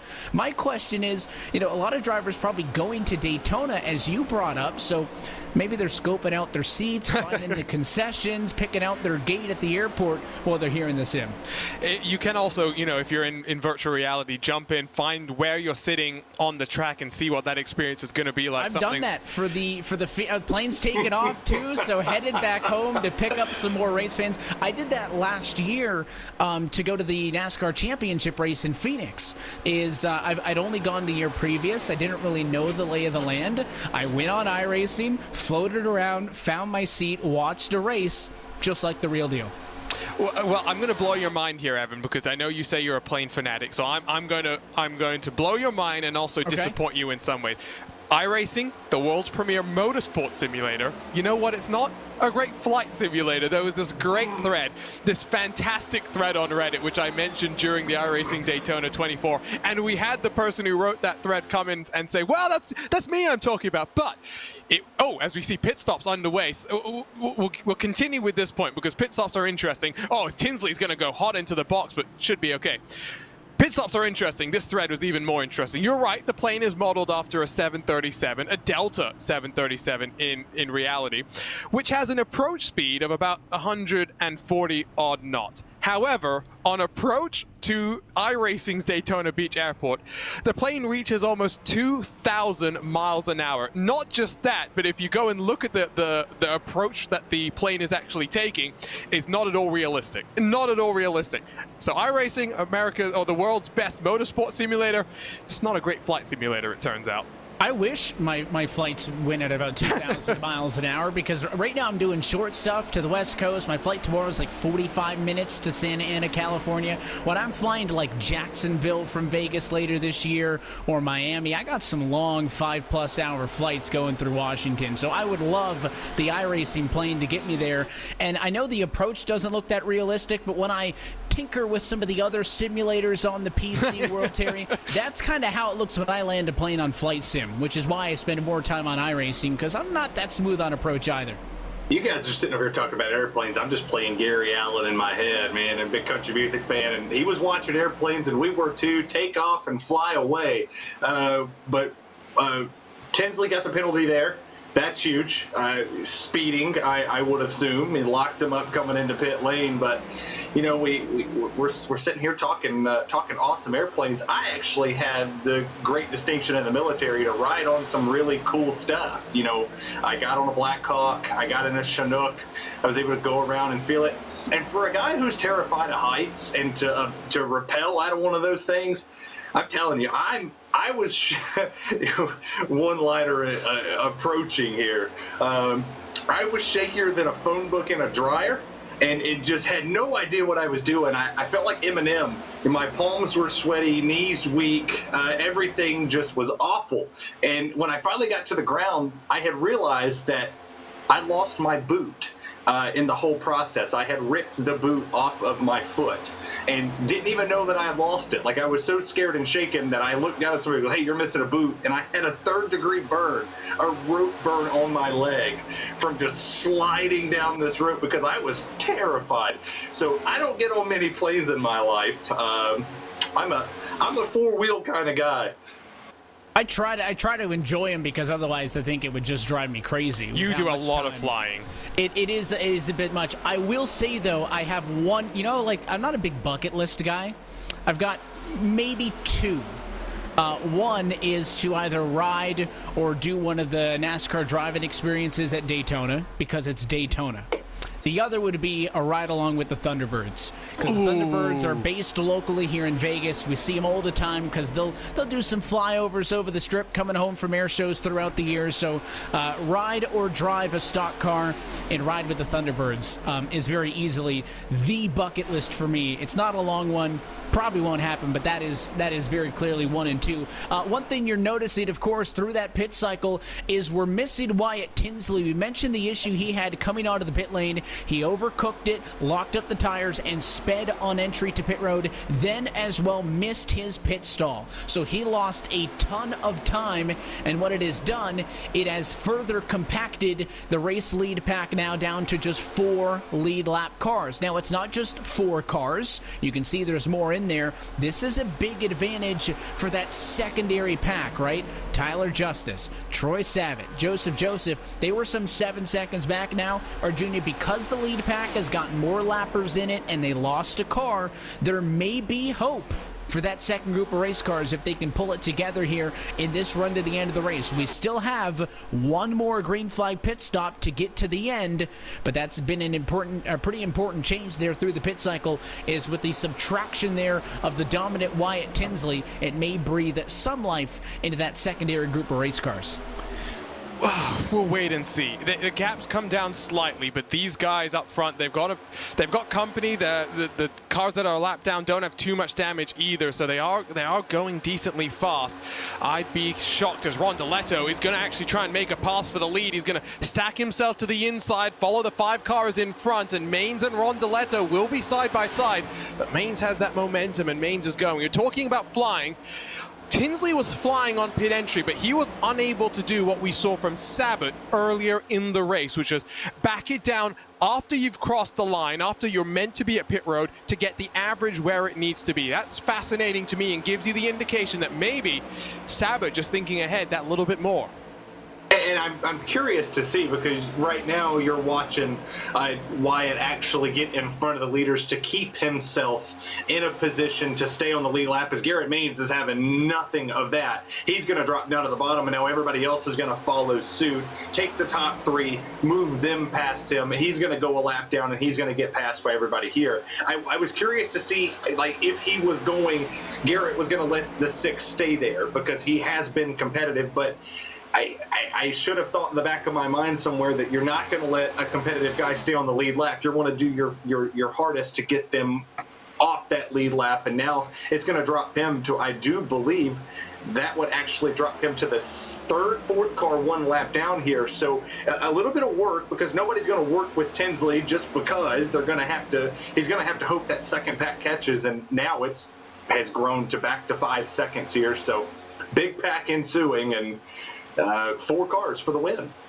Yeah, things settled down up front here just a little bit too early for that other group of Justice, Savitt, and Joseph to be able to close in. You can see those 3 on the horizon coming off at the dry oval there. I mean, they were making up time. They were closing in when this front pack was certainly discombobulated. But now that they're single file and they've got about triple the amount of cars that are in that secondary pack, it's going to be really tough to catch them. And I think that second group is going to continue to fall further and further down the road. Of course, you mentioned Tinsley far from the first car a lap down. He's the 4th of which, because he's behind Colton J. Harvey. He's also behind Hixadba and Nick Ottinger, who are kind of placed sporadically through this lead pack. So everybody riding, but I mean, that just goes to show you. I talked about how easy it is to make a mistake with a self-spin on the racetrack.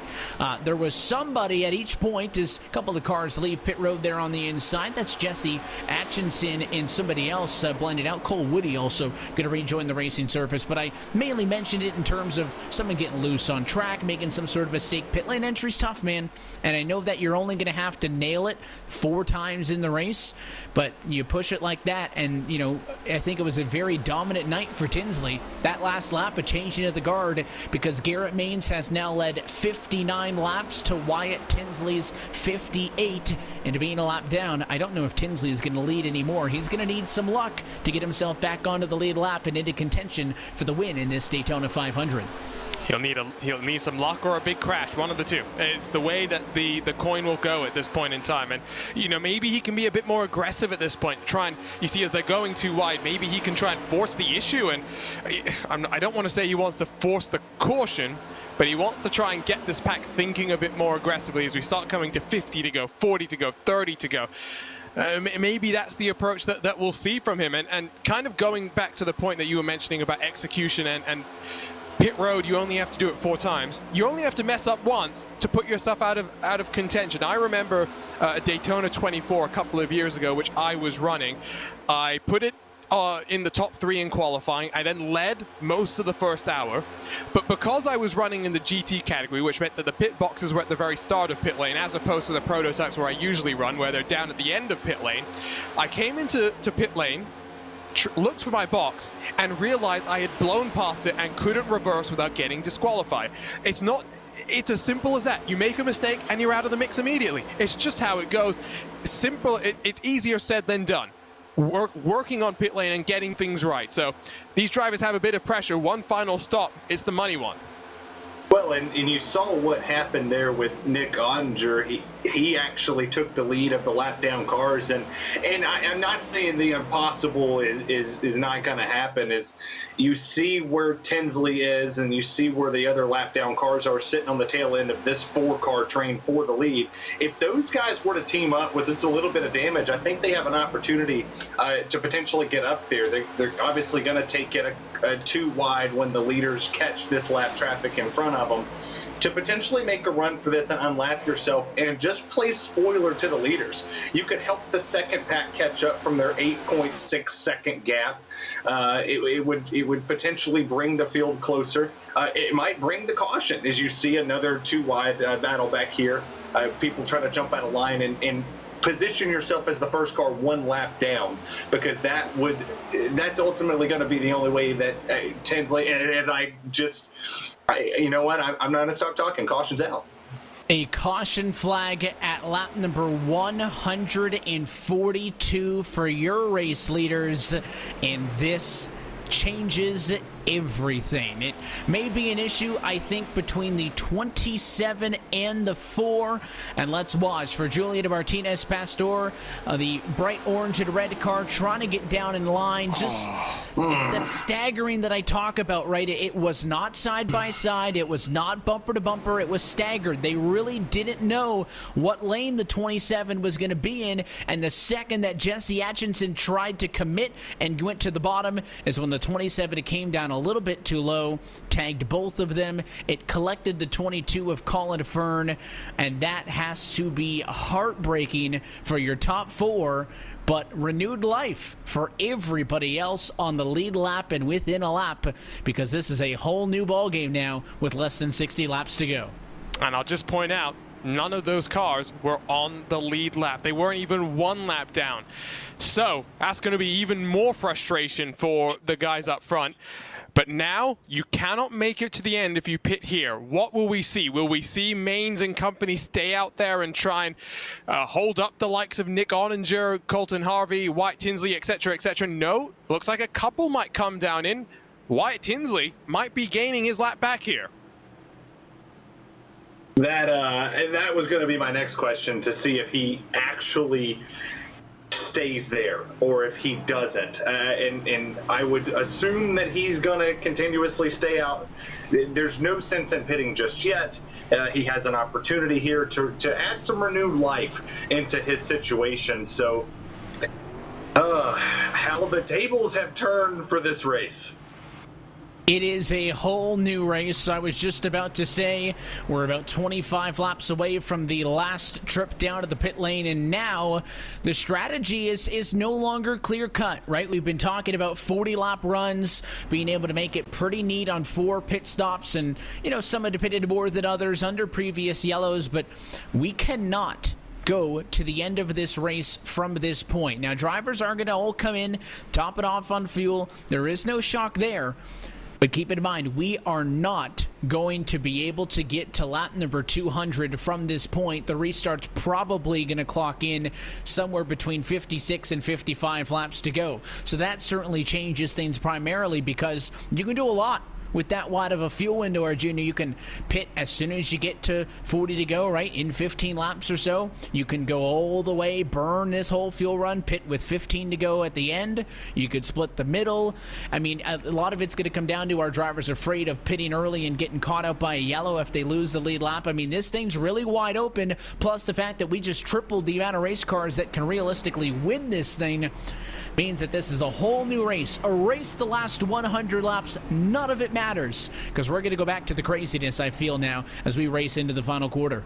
And one thing to remember is, like you said, we've increased the number of cars that might be in with a chance of winning it. Does that also mean, going hand in hand, that we have to start thinking about how green and white checkers will come into this one? Because you say 17 to go, we might not have just 17 to go if we use 1 of the green-white checkers, 2 of the green-white checkers, or 3 of those overtime attempts that we've got. So there's plenty of intrigue to come. I would suspect that you see drivers, Justin Levine, Garrett Maines, etc., etc., trying to run their cars as dry as possible before they are forced to come down for the final time.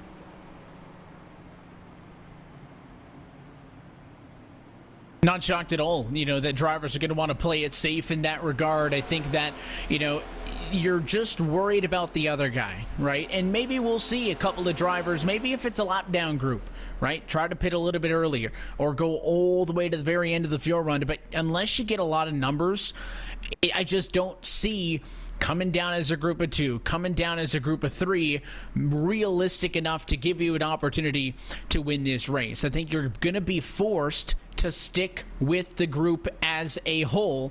And I think that is that's going to be the question to mark here. Is you're going to live by the pack, you're going to die by the pack. We will have a restart with an incredible 15 cars on the lead lap. Remember, it was a 4-horse race. No more than 3 laps to go. There were certainly more than 4 cars on the lead lap, but they were 7 seconds back, 30 seconds back, 45 seconds back. Now it is a 15-plus car race, and a restart this time by coming to 55 laps to go. So Justin Levine assumes the race lead. He's on the inside of the front row with Garrett Maines in the number 1 Chevrolet to the outside. Barney's got the green flag flying. We're back underway at Daytona.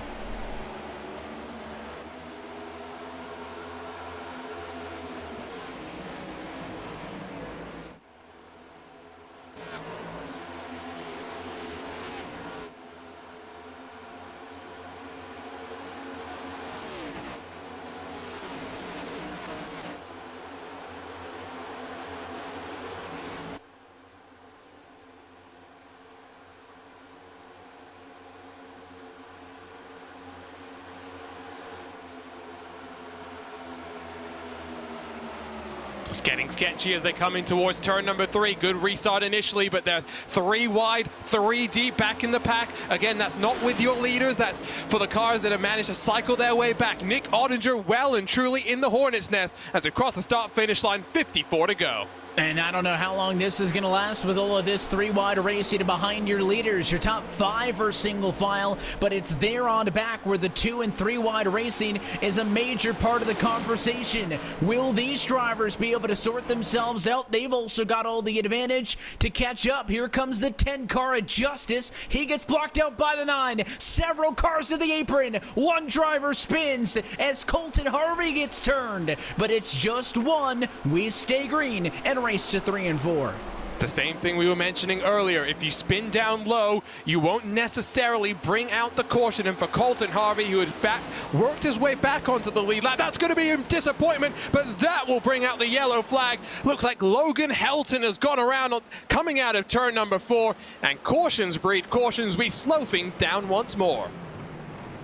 You just knew it was coming, the way that nobody had committed to a line, that nobody really was locked into any sort of positioning, and the replay will show in a moment that Logan Helton had a little bit of damage on the car. Yeah, that was from earlier, but he made an aggressive move to the outside, had the run, but the second the 7 car decided to not go with him, he was done. I mean, he's an absolute sitting duck at that point. And when the 9 and the 24 drafted up to them, you know, they tried to be patient with the 17, and eventually the slightest of touches turned around Logan Helton, and you survive for 147 laps.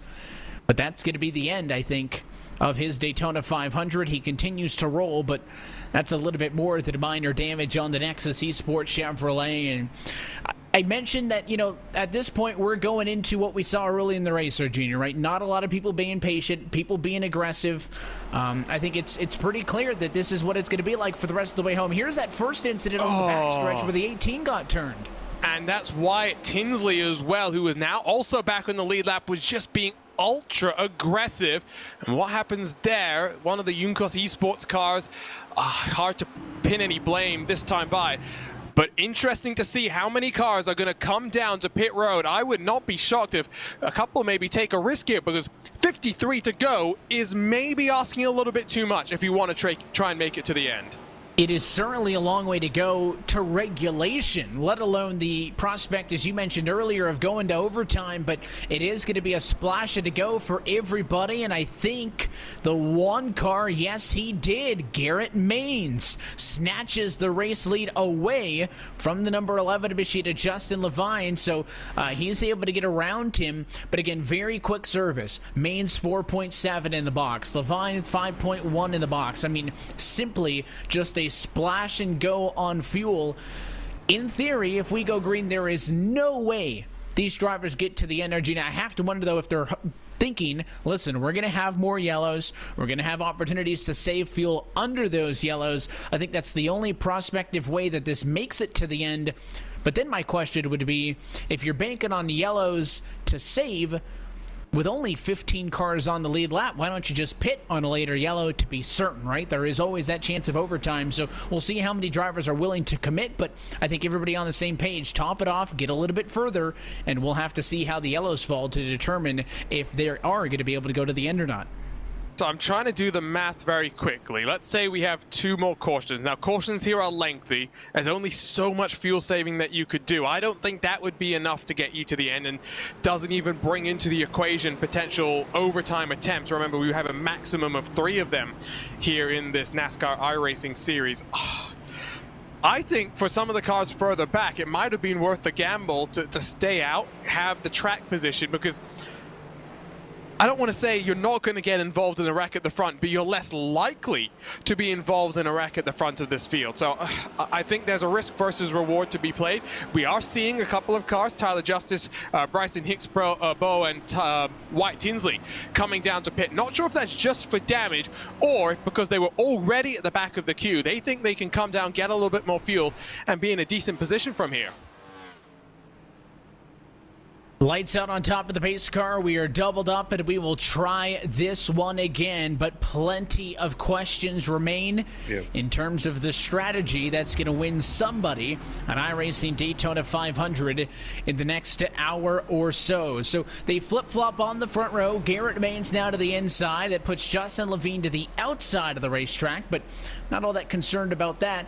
Of course, we talk about the fact that if you're on the very front row, your odds of being in a wreck a little bit lower than that of those who are back in traffic. The problem is if you're going to fight so hard, if everybody is going to fight tooth and nail to get to the front row, well, that probably creates the most dangerous situation on track.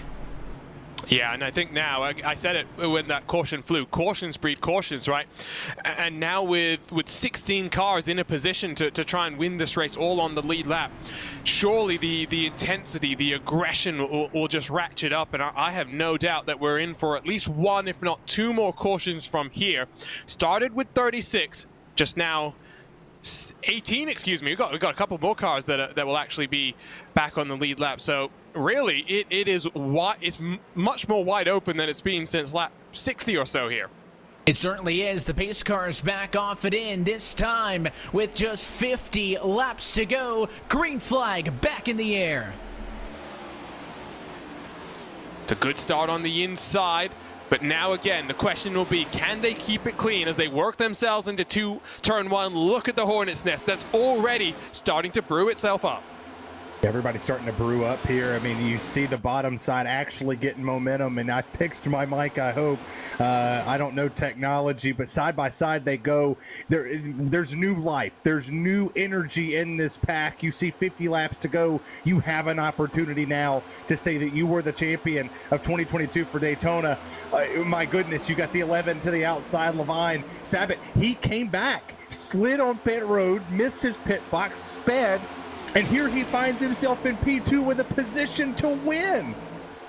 And look at the one car of Maines now. He's going to try to do the do-si-do and work both lanes to the outside in front of the 11. It'll open up things down low for the 34 of Troy Sabat. He's going to get a bit of a draft. The one car gets pushed, and Maines is going to do everything he can to control both lanes, with the exception of Wyatt Tinsley, who, by the way, we mentioned earlier, after that mistake on a green flag pit cycle, needed a little bit of luck to get back into this race. Well, he is back on the lead lap, currently running in 16th position of the 18 cars on the lead lap, so he may have another look, but only Maines has led more laps tonight than Tinsley has. They have been a dominant duo, those two, despite not really working too much together. I think they just found a mutual benefit in drafting earlier in this race, but again, at this point, inside of 50 to go, you're going to have to start testing those reliances that you've made over the course of the first 150 laps of this Daytona 500. 3-car length advantage to the outside. It's Maines 1, Levine 2, and Maines 3. The outside, though, comes back. Sabat's got a pusher, and it's the 7 of Joseph. Now, do remember that we did see the outside. I don't know if it was coordination or just the effect of the bumping working better than the inside. So where do you start to position yourself? Still a long way to go, about 40-odd minutes if we stay green, but time will fly. Even with your heart rate up where it is, don't be surprised if by the time we get to the end of this race, at least for those behind the wheel, they'll think it's gone in the blink of an eye. So positioning yourself now might be crucial. It will be the outside that leads across the stripe. And I didn't expect to see some of these drivers who have now positioned themselves with 47 laps remaining here to be in a position to win or to have a great run or a podium finish in this 500. But right at the moment, you see people with no hoods, these very cool Chevrolets out here, and they're pushing like crazy. You see the bottom lane moving in and out below the yellow line, trying to take it 3 wide, then goes to the high side. The 7 car made a very bold move as Maines and them go to the bottom. They want to see if they can conga line the lowest line around the racetrack. Yeah, they waited until they had support. That looked very coordinated from Maines, Levine, Maines, and that 29 of Joshua Watson. That teal, kind of light blue 29, missing the hood on all. Waited until he was clear, and then they all stepped down at the bottom. So you gotta wonder, are those four working together? If that wasn't planned, they got great synergy, and maybe they should consider working together, because what that has done is flip the script. The outside has been the place to be for the majority of this race, but right now everybody but 5 cars are on the bottom. So the outside is the outlier right now for the time being at lap 155, and I think Garrett Main's not going to find much resistance from at least the 2 cars behind him, and will likely lead for a while here. This is where I think now you start to, again, download the data. Where are you going to be able to find the runs? Like I was saying earlier as well, which cars can you push? Which cars can you be pushed by? Which cars do you have to steer away from? We saw this yesterday in that eNASCAR race, thinking about how different drivers were unable to to push safely, how certain drivers weren't able to be pushed safely. You've got to know that now, because it's going to kick off with 3-4 laps to go, and from there, if you don't know what you're doing, you are going to be hung out to dry. Yeah, and you see the front bumper of the Ford pushing a Chevrolet. There's a little bit difference with these next-gen cars. The noses are rounded just a little bit. You saw last season where you had the Toyotas and the Chevys had a pointed nose, and you couldn't really get to the back bumper of anything whatsoever. You would just hit somebody and it would just knock them out of line. You would try to punch a hole in the air. You couldn't do it. Now you see the even lines here. The Chevys can attach to the Fords. The Toyotas can attach to all of them. Everything across the board looks great. So everybody pushing as hard as they can. But 44 to go, you see them being patient. Once we start kicking down about 20 more laps, this race is just going to get flipped upside on its head. Yeah, we knew the restarts were going to be chaotic. Once we got that first yellow after the long green flag run, it was madness. They went 3 wide right away. We didn't even make it 2 laps before a caution flag came out. We saw some aggressive racing on this most recent restart, but now we find ourselves single file again. Remember, a lot of the drivers up front were in a 4-way battle for the race lead 20 laps ago. Now they're in what is a 16-car battle for the race lead, with their top 16 drivers being within 2.1 seconds of each other in all single file right now on the bottom. So the drivers up front do not want to encourage the drivers behind to go to the outside. They want to act calm, kind of to get everybody else to settle down. If the leaders start making 2 lanes, 3 lanes as you go on board with Watson there, that's only going to encourage the drivers in 10th, 15th, and 20th to start making their way through the field. You don't want that. You almost want to lull those drivers to sleep. Run single file, bore them until they realize it's too late. Hey, there's 10 to go, we got to go. Remember, we are still a pit stop away from the end of this race. That is the big asterisk on this battle right now. But I think the leaders want to be calm to encourage everybody else to take it easy. 42 to go is not a lot of time when you're talking about a 500-mile race. That's still more than half the length of what we saw in last night's eNASCAR Coca-Cola iRacing series. A lot can happen in 42 laps. You do not need to go for broke yet. Right now, it looks like there's no party like a low-line party, because the low line is just not stopping.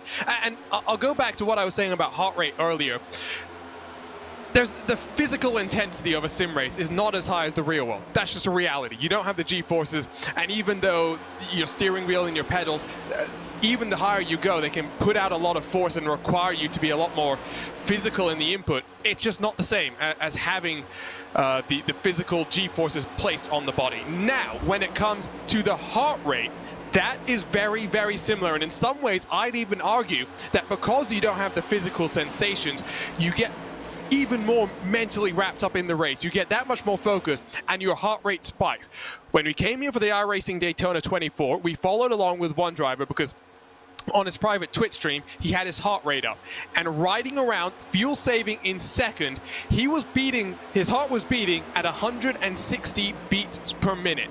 That is insane. And take it from our producer, Tyler Maxon, who races in the IMSA Michelin Pilot Challenge Series for Brian Herter Autosport in a Hyundai Elantra TCR car. He says that his heart rate in the real world is often lower than it is in the simulator. Something to think about. And really, these drivers are going to be absolutely drained when we finally reach the checkered flag.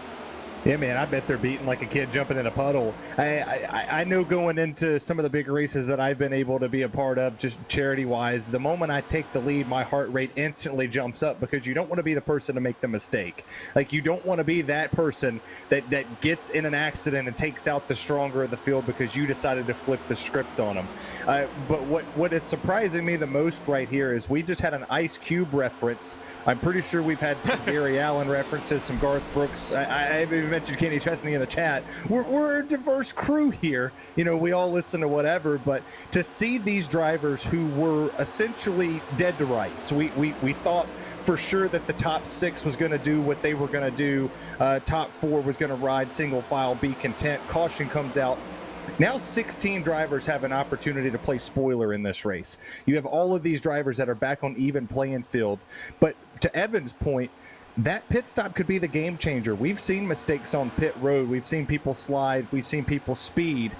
Who can capitalize? Can you find your teammate at the end? 38 to go when they cross this line. Everybody now has to gear up. When do we take that last pit stop? Because this is the final countdown. Da-da-da-da, da-da-da-da-da.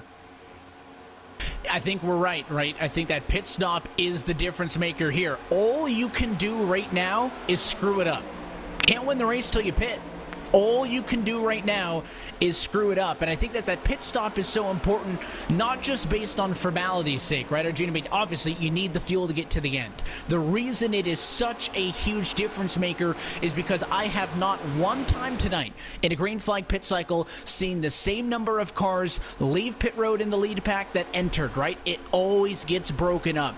I don't care if you lose 5 or if we lose 15 of these cars. There is going to be a number of cars that break away and establish themselves as the lead pack. And what you want to be is, I think, in the front half of this pack of race cars when that pit cycle happens, and look at all the drivers that feel like it's time to get going. That single file train is gone. We are racing 3 wide through the field. You're looking at Wyatt Tinsley's perspective as he pushes Logan Helton through, but nobody wants to be 18th because that's not a good place to come down pit road from. No, absolutely not. But I'll throw the counterpoint. You think to some of the finishes that we've had here across the years at Daytona, especially on the sim. We always see things happen in those last 2 laps, those last 5 miles. And even though it's a bit of a disadvantage to be back in the pack, the reality is the incidents tend to happen up at the front where people are fighting side by side, neck and neck for the win. So, we're coming down to pit road. This is right within the window, 37 to go. It would be a surprise if we get 3 green-white checkered attempts to finish this race off. But all 10, 15 cars that come down to pit road, they managed to do it safely.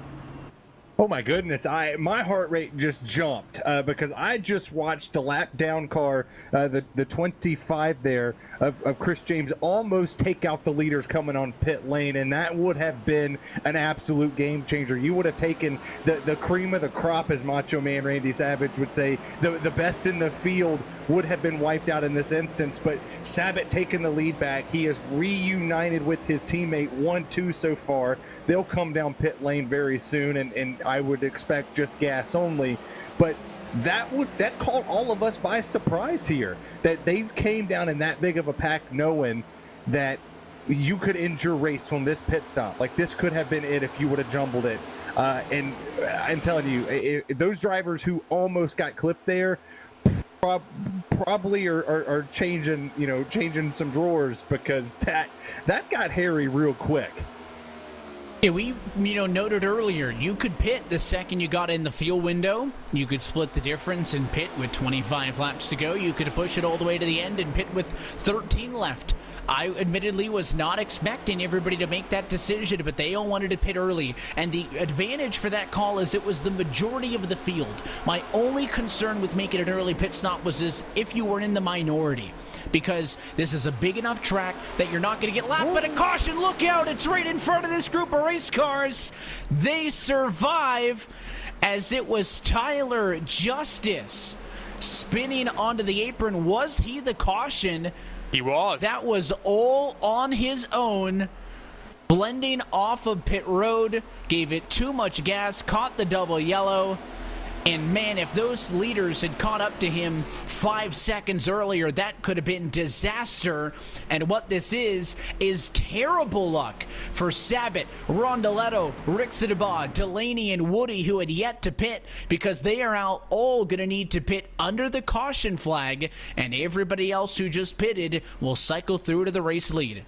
Yeah, this definitely helps those cars out, because I think they were right on the bubble. If we needed all 3 overtime attempts to make it through, this will definitely just console them that little bit more, and, well, maybe even get another couple of cautions. Because, again, cautions breed cautions. Sabat, Rondoletto, the 2 Junkos Esports cars, they'll cycle to the back. It looked like Hickson-Bar was having a couple of technical issues, but they seem to have cleared up. He's still in with a chance of winning this race. It couldn't have gone any better for those cars that came down to pit. Top 5 yet to have come down to pit lane. Delaney and Woody as well will cycle to the back of this field. But we'll get back to green with about 32 to go. Wouldn't be shocked if we do see a couple of the cars that came down maybe come in and top off, just in case we get 3 green-white checkered attempts. Well, and this might not be the best thing for Sabat and Rondoletto, but they're teammates. They're teammates for real. But they're going to go to the back together, and I think that's a big key, is one didn't pit without the other. They're like peanut butter and jelly here. So they have the opportunity now to be on fresh tires. The track's starting to cool down. Grip's going to be at an all-time high here. This could pay dividends that the caution flew for them, and now they're going to have max grip. These guys that are up front don't have those fresh tires. They're on tires from the last caution where they actually took them. So a green flag stint and then sliding them on pit lane to get down to a stop and then spinning them to get off a pit lane. This might be a lucky break for the drivers that had to come down here, especially that top 5. Yeah, they're going to have the opportunity to be safe. They're also going to have a little bit of additional fuel to go to the end. They are going to find themselves at the back, though, of this lead group. Now, chances are, again, because they were in that smaller group of race cars, they were in the minority, only a group of 5, when the other group of, 12 or 11 had come down together. They probably would have cycled back to this point anyways, depending on when they were planning on coming down in pit. But now I really don't know what to expect out of the complexion of this race, because the talking point for the last run, our junior, was that we got to get through the pit cycle, we got to get to the end of the race. They certainly surprised us by it happening a little bit earlier than maybe we expected. There is no more waiting now. 33 laps, 32 to go this time. The stripe lights may go out on top of the pace car to get us set for a restart here. That's it. There is no more biding your time. There is no more trying to make friends. At this point, it's best available. You're going to work with whoever, whenever. As you see a couple of lapped cars get waved by, Garrett Maines will reassume the number 1 position. Nick Ottinger, who we have not talked much about tonight, has assumed second.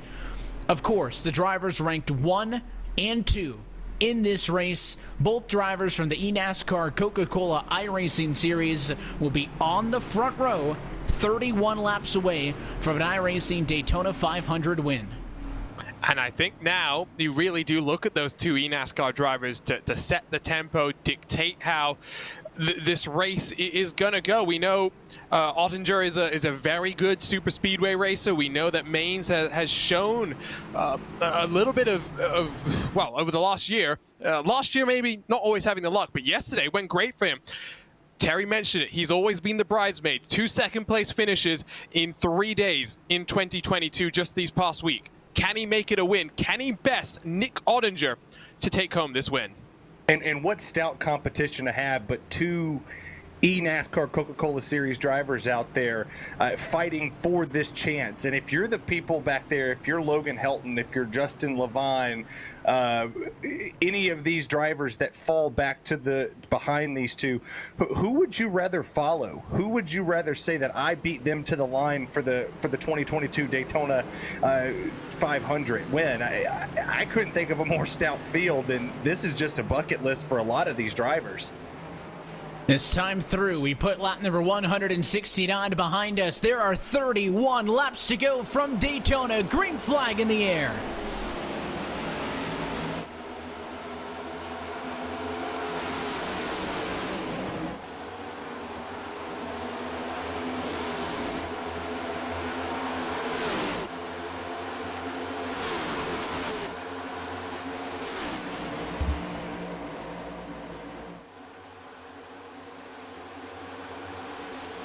And aggressively drafted on the inside, the two-car tandem, Logan Helton and Garrett Maines, but they split apart. The 17 goes to the outside. Ottinger joins him in line on the bottom, and we trade dancing partners on the front row. And this is where I think Ottinger wants to be. He wants to work with someone that he knows is of the same caliber as him, but Maines is going to try and find his way to the outside line because we have seen the outside has been the place to be. Ottinger's a car length back, but across the line, Maines leads 30 laps to go. You got the 17 Logan Helton giving a great shove there on the outside. You're building a lot of momentum, and these cars' momentum is the key. You want to wind them up as tight as possible. It's like the old Xfinity car. You have to build the momentum in the run. The bottom lane's starting to trail to the back, but car loose in the back, and he saves it. How did that happen at 200 miles an hour? It's getting a little bit dicey back there. Your race leader is trying to organize a bit of a single file line up on the outside. It's the drivers, not the top 10, that don't like that. If you're a top 5 car, if you're a top 10 car, I don't think you mind going to the outside, defending your position, but it's everybody else knowing, hey, we need to get up there. Yes, there is still ample time, 29 to go, but don't try to convince these guys that 29 laps is a long way. They are going to be very pressured and nervous, I feel like, back there to make moves. 5 cars going to try to make the inside line work. Ottinger still pushed by Jason Maines. You got the 29 machine there, a Joshua Watson as well. The 10 car also goes low as the 32 of Alan Balacino goes to the outside. So everybody outside the top 10 jockeying for position, but the outside, the place to be right now. They have a 4 car length advantage, still led by Garrett Maines. And if you're Ottinger, do you regret the choice to come down low? Because you can see he's searching maybe to try and side draft, but he's just not getting the assistance from behind. Now that the gap that he's got just continues to extend, almost 5 car lengths between the leader on the outside and the leader on the inside.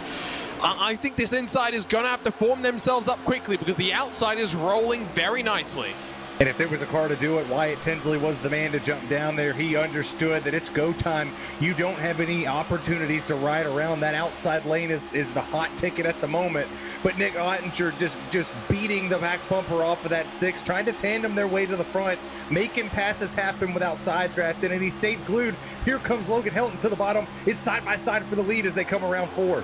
Helton was second in line on the outside. Now he leads on the bottom. He'll now get pushed by Wyatt Tinsley, and we're seeing a lot more bumper locking than what we saw earlier in this race. Yes, you can get away with it in these next-gen cars, but it is a very small margin for error. If you're going to push right here on the entry to the corner, and then when we get to the exit of the corners, coming off of 2, you need to be square. If you are offset at all, it is very easy to hook that car you're pushing straight into the inside wall or into the outside wall. Look at this blocking move now. Tinsley shuts the door as Ottinger tried to go around high, and now the 2 car will push the 6 to the race lead. They're working together now, but I don't think that's a friendly duo. They are going against each other as Tinsley back to the race lead off of turn 4.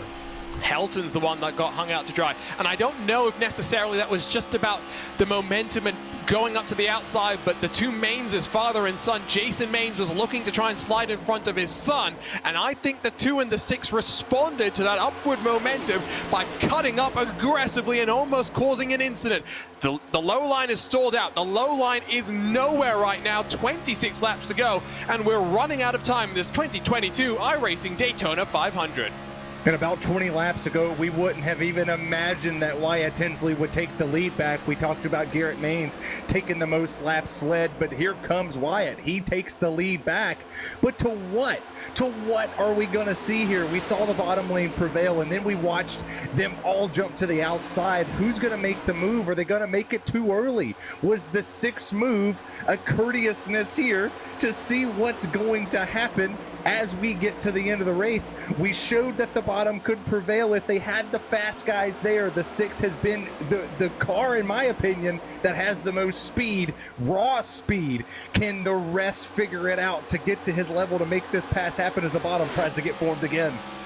There's a look off of the back bumper of your race leader, Wyatt Tinsley. Full lock all the way down the Daytona super stretch, courtesy of Nick Ottinger on his bumper. He lets it breathe a little bit. Look at the damage, though, on the nose of the 2 car.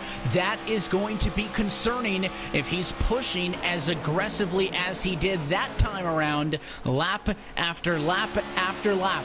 Still, the inside holds the advantage. Justin Levine on the inside leads, but you can see the deficit to the race leaders. He does not have the support down there, being just one of 5 cars on the bottom. With 5, I don't think they need to worry about dropping all the way back, but I think they're going to need a little bit more help if they want to get all the way up and fight for the race lead. Might have been an opportunity for the 2 Mainses to cut down and use that momentum and try and stall the outside very slightly, but they'll continue to run up high, at least for the time being. And going back to the damage on Ottinger's car, that's what we wanted to see from this next-gen car at a super speedway. That composite body, well, hopefully in the real world we'll see something similar, and it will mean that you can be more aggressive. You don't have to worry about keeping that car pristine until the very end of the race. We may see a very aggressive early stage as the 24 will cut down low, the low line trying to build up and coordinate once more. And they always say that the nighttime's the right time. The sun's setting over this beautiful 2.5-mile racetrack in Daytona Beach, Florida. The driver's intensity starting to pick up. We're getting ever so close to the 20 laps to go here in this 2022 Daytona 500 for iRacing. Can this pack stay together? Evan, I'm sitting here, I'm watching the moves that's starting to be made. I'm watching the aggression level pick up. Here comes Blitz, or Bits. He's going to the bottom. He's getting one a heck of a push here, and they block him. They stall the bottom. And they're wrecking. Cars are coming, it won't matter. Spinning behind, caution flag at 178. Looks like Oshalim's in it. Justice, Hixadabaugh, a handful of drivers involved, and Breathe. As we have a yellow just outside of 20 laps to go, and it looked like a stack up and a lane change gone wrong. Watch the 10 car. It's that black, red, and yellow kind of exalt entry. They're stacking up right there, and I think all he wanted to do was turn to the middle. But again, so many times tonight we've seen that an aggressive wheel input like that on corner exit is going to cause the car to spin. There was really nothing else that the tender machine could have done. All he did was try to turn to avoid a stack up. Car instantly spun, and he absolutely cleaned out Bryson Hixadabaugh underneath him. Yeah, again, car getting loose.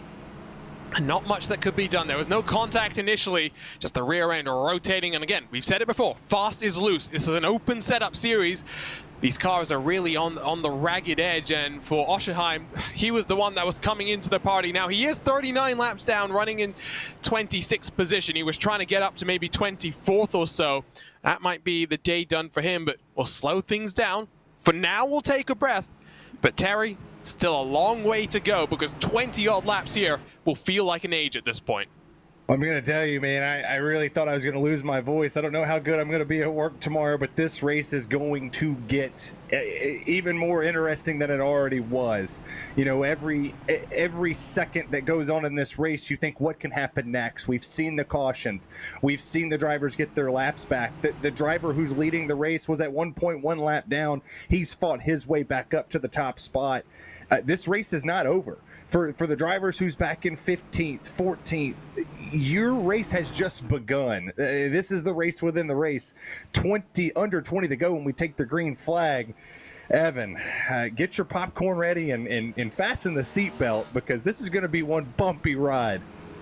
There were a few takers on the pit lane there, but for the most part, your race leaders stay locked in there where they want to be to fight for the Daytona 500 win. We will step aside for one final time. When we come back, a restart inside of 20 laps to go. You're watching the 2022 iRacing Daytona 500 on RaceSpotTV.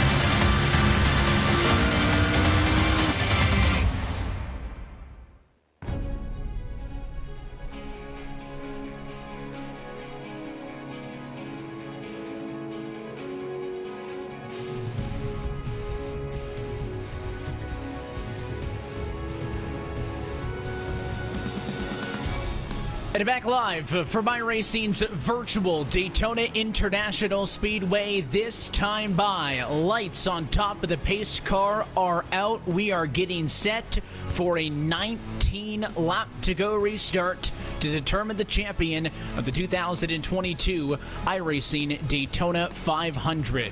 If you're just tuning in, or if you've been with us for the better part of the last 3 hours, I want to welcome you back into the RaceSpotTV booth alongside of myself, Evan Pasoka, joined by our Junior Kenki Patti. We got Terry Radford as well alongside, and our producer Tyler Maxon bringing us to you. Our Junior, I'll go to you first on this one. It's been a night of kind of segments in this race, right? Crazy to start, green flag racing, pit stops in the middle. Now it's no holds bar. Everybody good to go to the end. There are less than 20 laps to go for an iRacing special event, crown jewel on the line, and a lot of heavy hitters still in this thing. Everyone wants to win at the high banks of Daytona. Whether it's the 24 hours, whether it's the 500, this is a benchmark race for iRacing, and ultimately I think there are a few standout contenders. Wyatt Tinsley will lead us back to the green. He has fought his way from one lap down after a mistake on pit entry, gave him a speeding penalty, took full advantage of a nicely timed caution to work himself back onto the lead lap. Now he'll get the elbows out and fight, but watch out alongside. Nick Ottinger has been getting stronger and stronger as this race has gone on, and the eNASCAR champion will look to try and win here at Daytona. This is absolutely going to get wild. 19 to go when they cross this line, Evan. These drivers want to see it. Pace cars off. We're going to go green. Let's go racing again. Barney's ready for us. 19 laps to go from Daytona. Green flag back in the air, and the advantages for the drivers on the inside. The 6 car at Tinsley, pushed by Noah Bitts, have the advantage to turn 1. But how long? There we go. Already a car popping himself up. That's Bitts, who will blitz to the outside and now get the push from Ottinger. The 12 of Jason Maines will try and follow. Remember, the Maines family duo are running 3rd and 4th on the outside line. They'll be in constant communication with one another, and that might prove vital. This is going to be where teammates become ever so important. You have to find your dancing partner now. Oh, as the Main's going to make contact there, and you see the 12 there. Jason gets a little squirrely, and it's going to break up this pack. It's going to break everybody up. We're 3 wide again. It absolutely disintegrated the outside line, but in the end, the outside wins. That's because Tinsley, Levine, Ballacino, Helton, Delaney, they all went from the bottom to the outside line, trying to establish that dominant top lane, which we've seen be the place to be all afternoon and now all evening long. The outside has 5 car lengths, now 6 car lengths of an advantage. Down the Daytona Super Stretch, does anybody dare step out of line this time? On the inside, it's the Uncas duo reunited once more. The 9 and the 34 trying to bring life to the inside. That line spearheaded by Rondeletto. Now there is a bit of separation between the 17 of Helton and the 8 of Delaney. That will actually help the outside line, will allow them to build the momentum just that little bit more. But here come the Mains duo. They're splitting the difference. They might be in the sucker hole, but they might have some help as well from the 7 as we're 3 wide into turn number 1.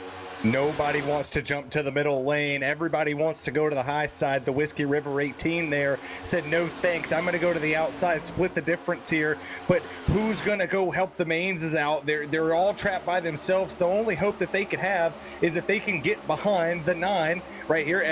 Well, they're going to swap. I guess Garrett's going to jump in front of his dad, and here comes Garrett to make a run there, and back to the sucker hole goes the 12, and he tries to side draft his way through the corner.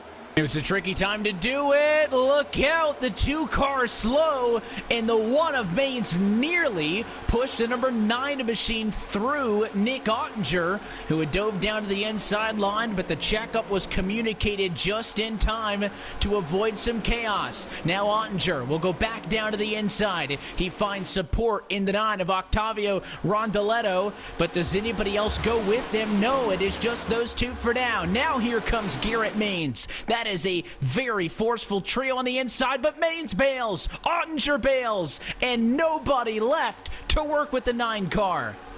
But Look at how Ottinger used the draft and then threw himself back to the inside. I think he might get freight trained here. He's going to have to find a hold to slide back up into. And it might be in front of Maines where he'll find the opportunity, but Maines shuts that door. Ottinger loses positions by going for the risk.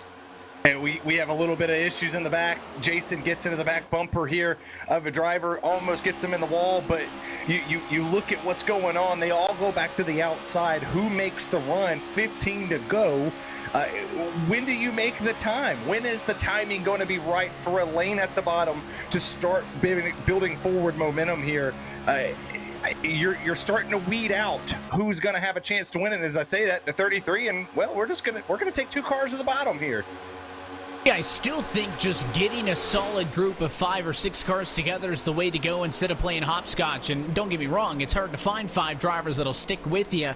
But you saw Ottinger playing hopscotch, getting a spot, going to the bottom, pulling up, going low, going up high. It worked a couple times in a row, but you can nail that move 3 times consecutively. The one time you don't, you drop all of those positions that you picked up. So he basically has to hit the reset button at 11th right now. With only Cole Woody and Garrett Maines working on the bottom, I have to wonder why the Mainses split apart here to not get linked up together. Of course, they had been so good together all night long, but that has kind of fallen apart here late in this one as Jason Maines has actually fallen off the pace in the 12 car. So something happened to Jason Maines, no longer competitive, has lost the draft.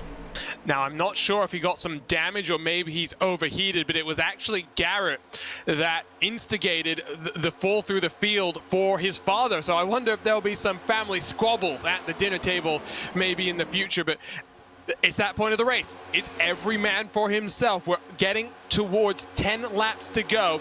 And now remember, unlike in other oval races, if you've watched the iRacing Indy 500, for example, where a caution would end the race, that is not the case here.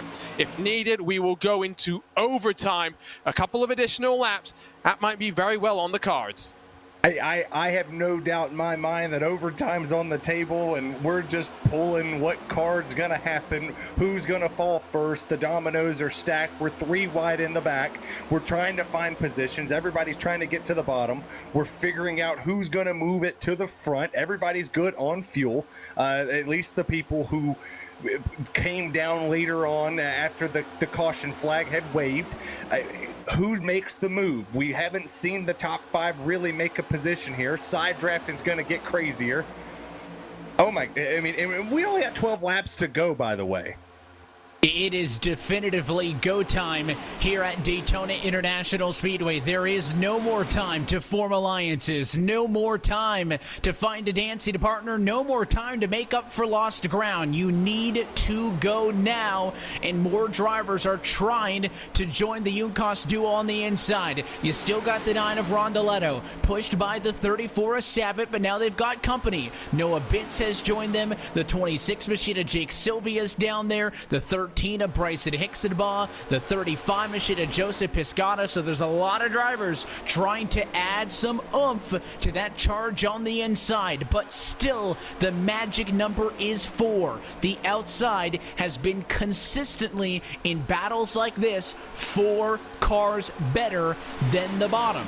Now it's gonna fall apart eventually. When does Levine get out of line? When does Ballacino look to the inside? Does Logan Helton want to do something? How about the 8 machine of Jonathan Delaney, who we ride on board with now? Lapped car, gonna hold low. We'll squeeze 3 wide. We survive the accordion to the center of 3 and 4.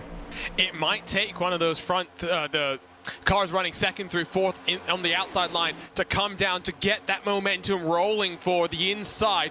But Helton, Ballacino, Levine, I don't think you do it this early. I think as we come across the line with 10 laps to go, you wait until 5 laps to go. That's when you start to go. That's when you start to push. Remember, the Uncos duos are actually making up some ground now. Maybe if you're Levine, you go this time because he's going to get cut off. That opportunity is gone. Here comes the inside. And I said before when the caution came out that your teammate in the back of the field was perfect. That's exactly what you wanted. They've stayed in a tandem duo all the way through the field, going to the high line, going to the middle, and now to the bottom. You have your friend, you have your partner in crime. Can we figure it out?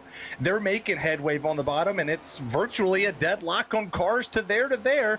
So nobody has the clear-cut advantage, but which one of our leaders dropped down in front of that to cut the momentum off? There's a real good chance that the race winner of this is going to come for the inside line. The inside gets runs. They get alongside the leader. They just struggle to hold it. So they're going to need to time that line good here at the end of the race. Here they come again. All the speed, attitude, down the Daytona super stretch. Rondeletto is right there alongside Wyatt Tinsley, but then they slow down. The 11 of Levine gives a push to the 6. Once again, the outside's ahead. So the inside, a viable option if we're drag racing to the start-finish on the white flag, but I don't know if you're going to get all the way clear at the cars up top by being on the bottom. They've also kept it too wide. With 8 laps to go, who dares create a third lane? You say that, Evan, but every time we've been side by side on the exit of turn 4 for the lead, the outside line has gotten to the stripe first. I don't know if that inside is going to be able to win in a drag race unless they get more aggressive, more physical, either with bumping or just using the side draft. We haven't seen the side draft be so effective that teammates almost turn one another as they come down the back. The tandem has its advantages, and that was a disadvantage because they just lost all forward momentum on the bottom lane. People wanted to bail. Maines jumped to the outside. We're coming to 7 to go. They flipped the switch, obviously, but the third line's going to have to come from one of the guys in the top 5. Something's going to have to move. Who makes the move? There's no more friends, no more teammates. Throw the notes out the window. You're racing for the 500. Another slow car going to hold the bottom. I thought that was really a good opportunity for the 8 and the 7 to do something, right? Delaney and Joseph have been stuck up top, 5th and 6th in line up there for so long. I thought maybe there, when the 9 and the 34 dropped back, that they would want to go low, because once that inside gets back up to the top 5, I don't think you can do anything being the 5th or 6th car in line on the outside, but they opted to hold their ground. On the bottom, still the 9, the 34, the 24, they have some support behind, but 2/3 of this lead pack still choose the outside. Tinsley in control. 6 laps to go in the Daytona 500. I think the outside's looking comfortable. I don't know. Unless we see Maines and Ottinger potentially able to work their way forward. We know how good those cars are when it comes to the pushing. It might take a superhuman effort to win this race down on the inside line. And what a remarkable story it would be for Wyatt Tinsley, who led so many laps in the first 70-odd laps of this race before that speeding penalty put him 1 lap down. He has fought back, and that is a reminder, Terry, that you can never give up in a race as long as this. That's absolutely true, but what a story it would be for Ballacino right here. The 32nd car, based off of iRating, it comes into the field running P3 with 5 laps to go in the 500, and I'm sure if you would have told anybody out there that you would have the number 6, the 11, and the 32 would be your top 3 coming to the end of this race, somebody would go, no, there's no way. You'll have the Garrett Maines will be number 1, you'll have number 2 of Ottinger. Like, those guys will rise to the top, but welcome to Restrictor Plate Racing. Welcome to Super Speedway Day. And could we have another Cinderella story like we saw with Lake Peterson? A virtual, nobody in the iRacing community wins a race. Everybody's getting loose in the back of the pack. It's go time, and 2 to go is what the chat says. It's time to go. And what a beautiful setting for this race to come to a conclusion as the sun sets in Daytona Beach, this time by 4 laps to go for Wyatt Tinsley. We've talked a lot tonight about the NASCAR iRacing series and how that relates to the eNASCAR ladder. Well, Wyatt Tinsley competing here in 2022 in the Road to Pro. He wants to make it to that Coke Series one day, driving for the Drill Spillity. That's got a real good opportunity to get a crown jewel NIS win to kick off 2022. Again, though, the 9 and the 34 get discombobulated on the inside, and the outside still 4 car lengths of an advantage into turns 3 and 4 again. It's Tinsley, Levine, Ballacino, Helton, and Delaney, your top 5, still waiting for someone to step out on the 6 car. Maines is trying to go into the middle, but he's not getting the assistance that he needs. Jake Sylvia will try and form, as will Colton Harvey, but it might be too little too late. Those two Junkos cars really risking it at this point. And in fact, Maines is going to go up top as Ottinger will cut down low. Here comes the run from Ottinger, but no assistance once more. It's going to stall himself out. Teammates just split here. They're going to go side by side. One teammate goes to the high side. One teammate's down on the bottom, 3 wide for a second. Maines jumps back to the outside, 2 lanes down the back straightaway, and now the teammates go to find one another again, trying to get the momentum here, getting some draft from the high lane, the momentum line. Now going back down to the bottom, 2 to go, and all heck could break loose here before we get back to the green flag or the checkered flag. It's important that we get to the white flag before this race is official, and sticking with the outside was key because they now have an advantage by 8 car lengths. Tinsley has to be looking in the mirror, waiting for that 11 to Justin Levine to step out of line. The question is when. Here comes Garrett Maines on the bottom. Still not enough help, though, to make the inside work. Second to last time down the back straightaway.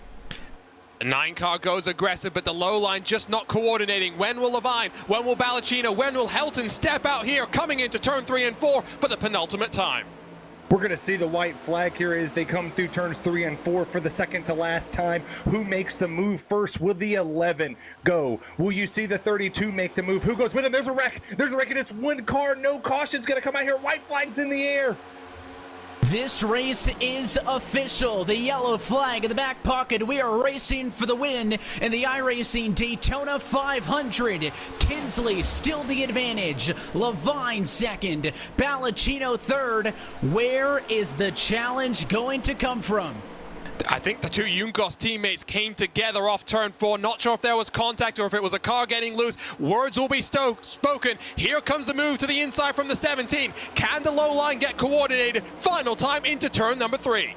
Helton needs help, but the 7 to Joseph can't give it to him. Now Balacino finds himself without a dancing partner. 2-horse race, spinner behind. They wreck out of 4. It's Tinsley leading the 11 car. Wyatt Tinsley will survive and is a winner in the iRacing Daytona 500. Man, that was awesome. What a finish. Wyatt Tinsley, 1 lap down, comes back to win the race. We wondered if he could do it. Most laps led handed to him. And what an incident there, coming to the white flag where you see teammates making contact, wrecking. And then all heck broke loose coming to the checkered flag, and it was just a little too late for Justin there to make a run on Wyatt Tinsley. But what a great drive for this young man.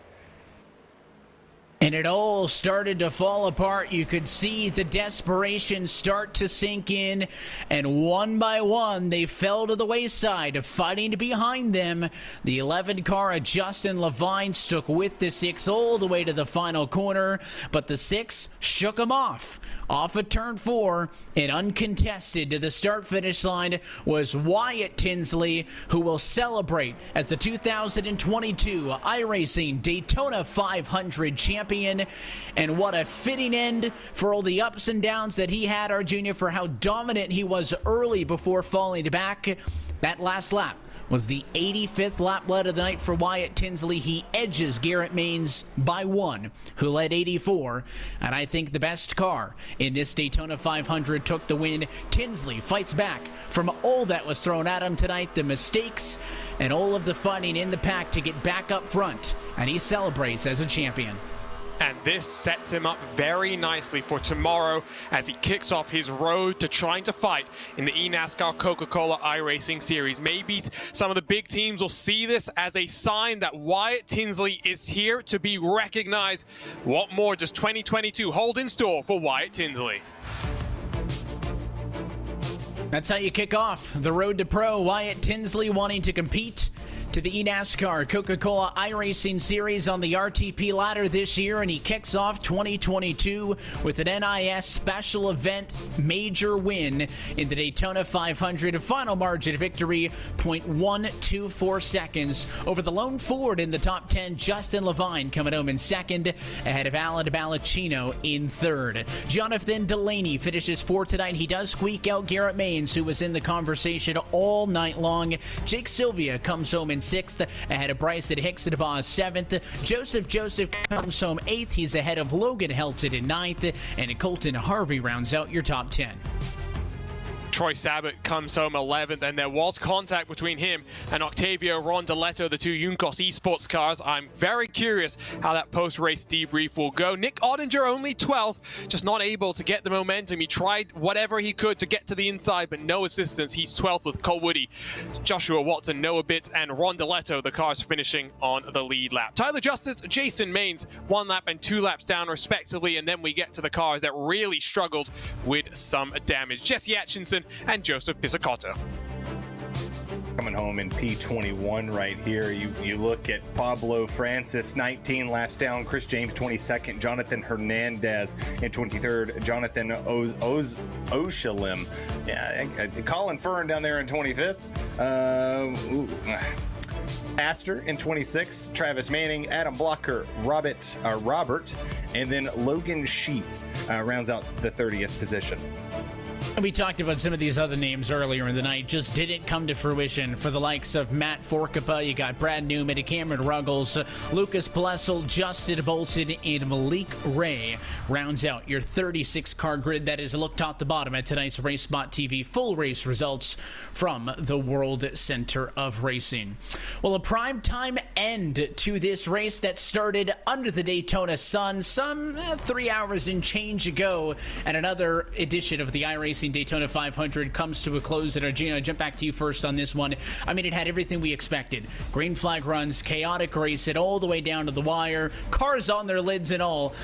Daytona continues to deliver, and I think the first installment of this event with these next-gen cars lived up to the hype.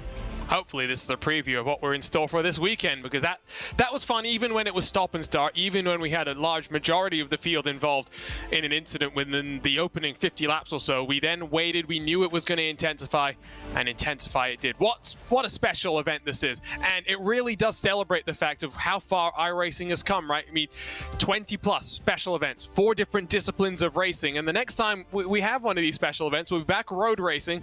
We'll go over the bumps of Sebring for the Sebring 12 hours.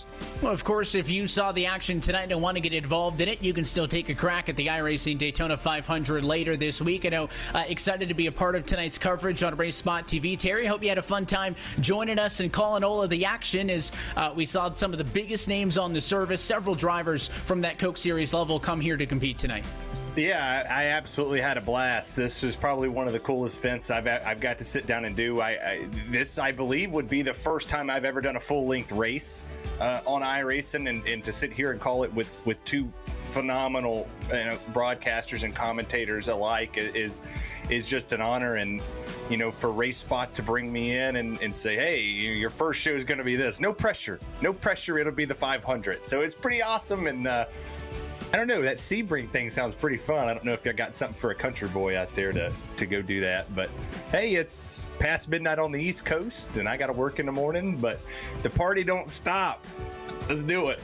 RaceSpotTV After Dark for all of us here stateside. And of course, we mentioned, listen, this is step number 1 on the road through this 2021 NASCAR iRacing Series. We talk about those full-length races beginning here tonight with the Daytona 500. We'll also see that with the Coca-Cola 600 in Charlotte. We'll also go racing later this year to Bristol. And of course, the Phoenix finale at the end. This is all on the road to being one of those top drivers on the service, starting that road to pro ladder as well. If you want to be a driver one day to race for $300,000 on the service. And again, we talked about the learning curve, Virginia. We're covering it here obviously tonight with the iRacing Daytona 500, but we're going to learn a lot before we get to Charlotte on how these next-gen cars handle on those intermediate and shorter tracks. And the car might not be the same that it is today once we get there, right? I mean, this is a car that's still going under the development process within the real world as well, and that's what's so great about iRacing. We had it last year with the BMW M4 GT3, for example, where it came to iRacing as a prototype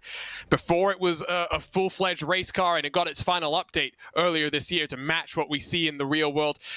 We'll see the same thing for these next-gen cars. And the sun sets on another exciting night of racing here at Daytona International Speedway and another iteration of the iRacing Daytona 500. Well, for that, until next time, that'll do it for us and our entire team here at RaceSpotTV. So for all of our partners behind the scenes, all of our friends at iRacing and NASCAR, and for your broadcast team tonight, for our producer downstairs, Tyler Baxid, for Terry Radford, our junior Kankipati, and myself, Evan Pasoko, I want to thank you so much for tuning in and congratulate Wyatt Tinsley, the 2022 iRacing Daytona 500 champion. We'll catch you next time here on RaceSpot TV.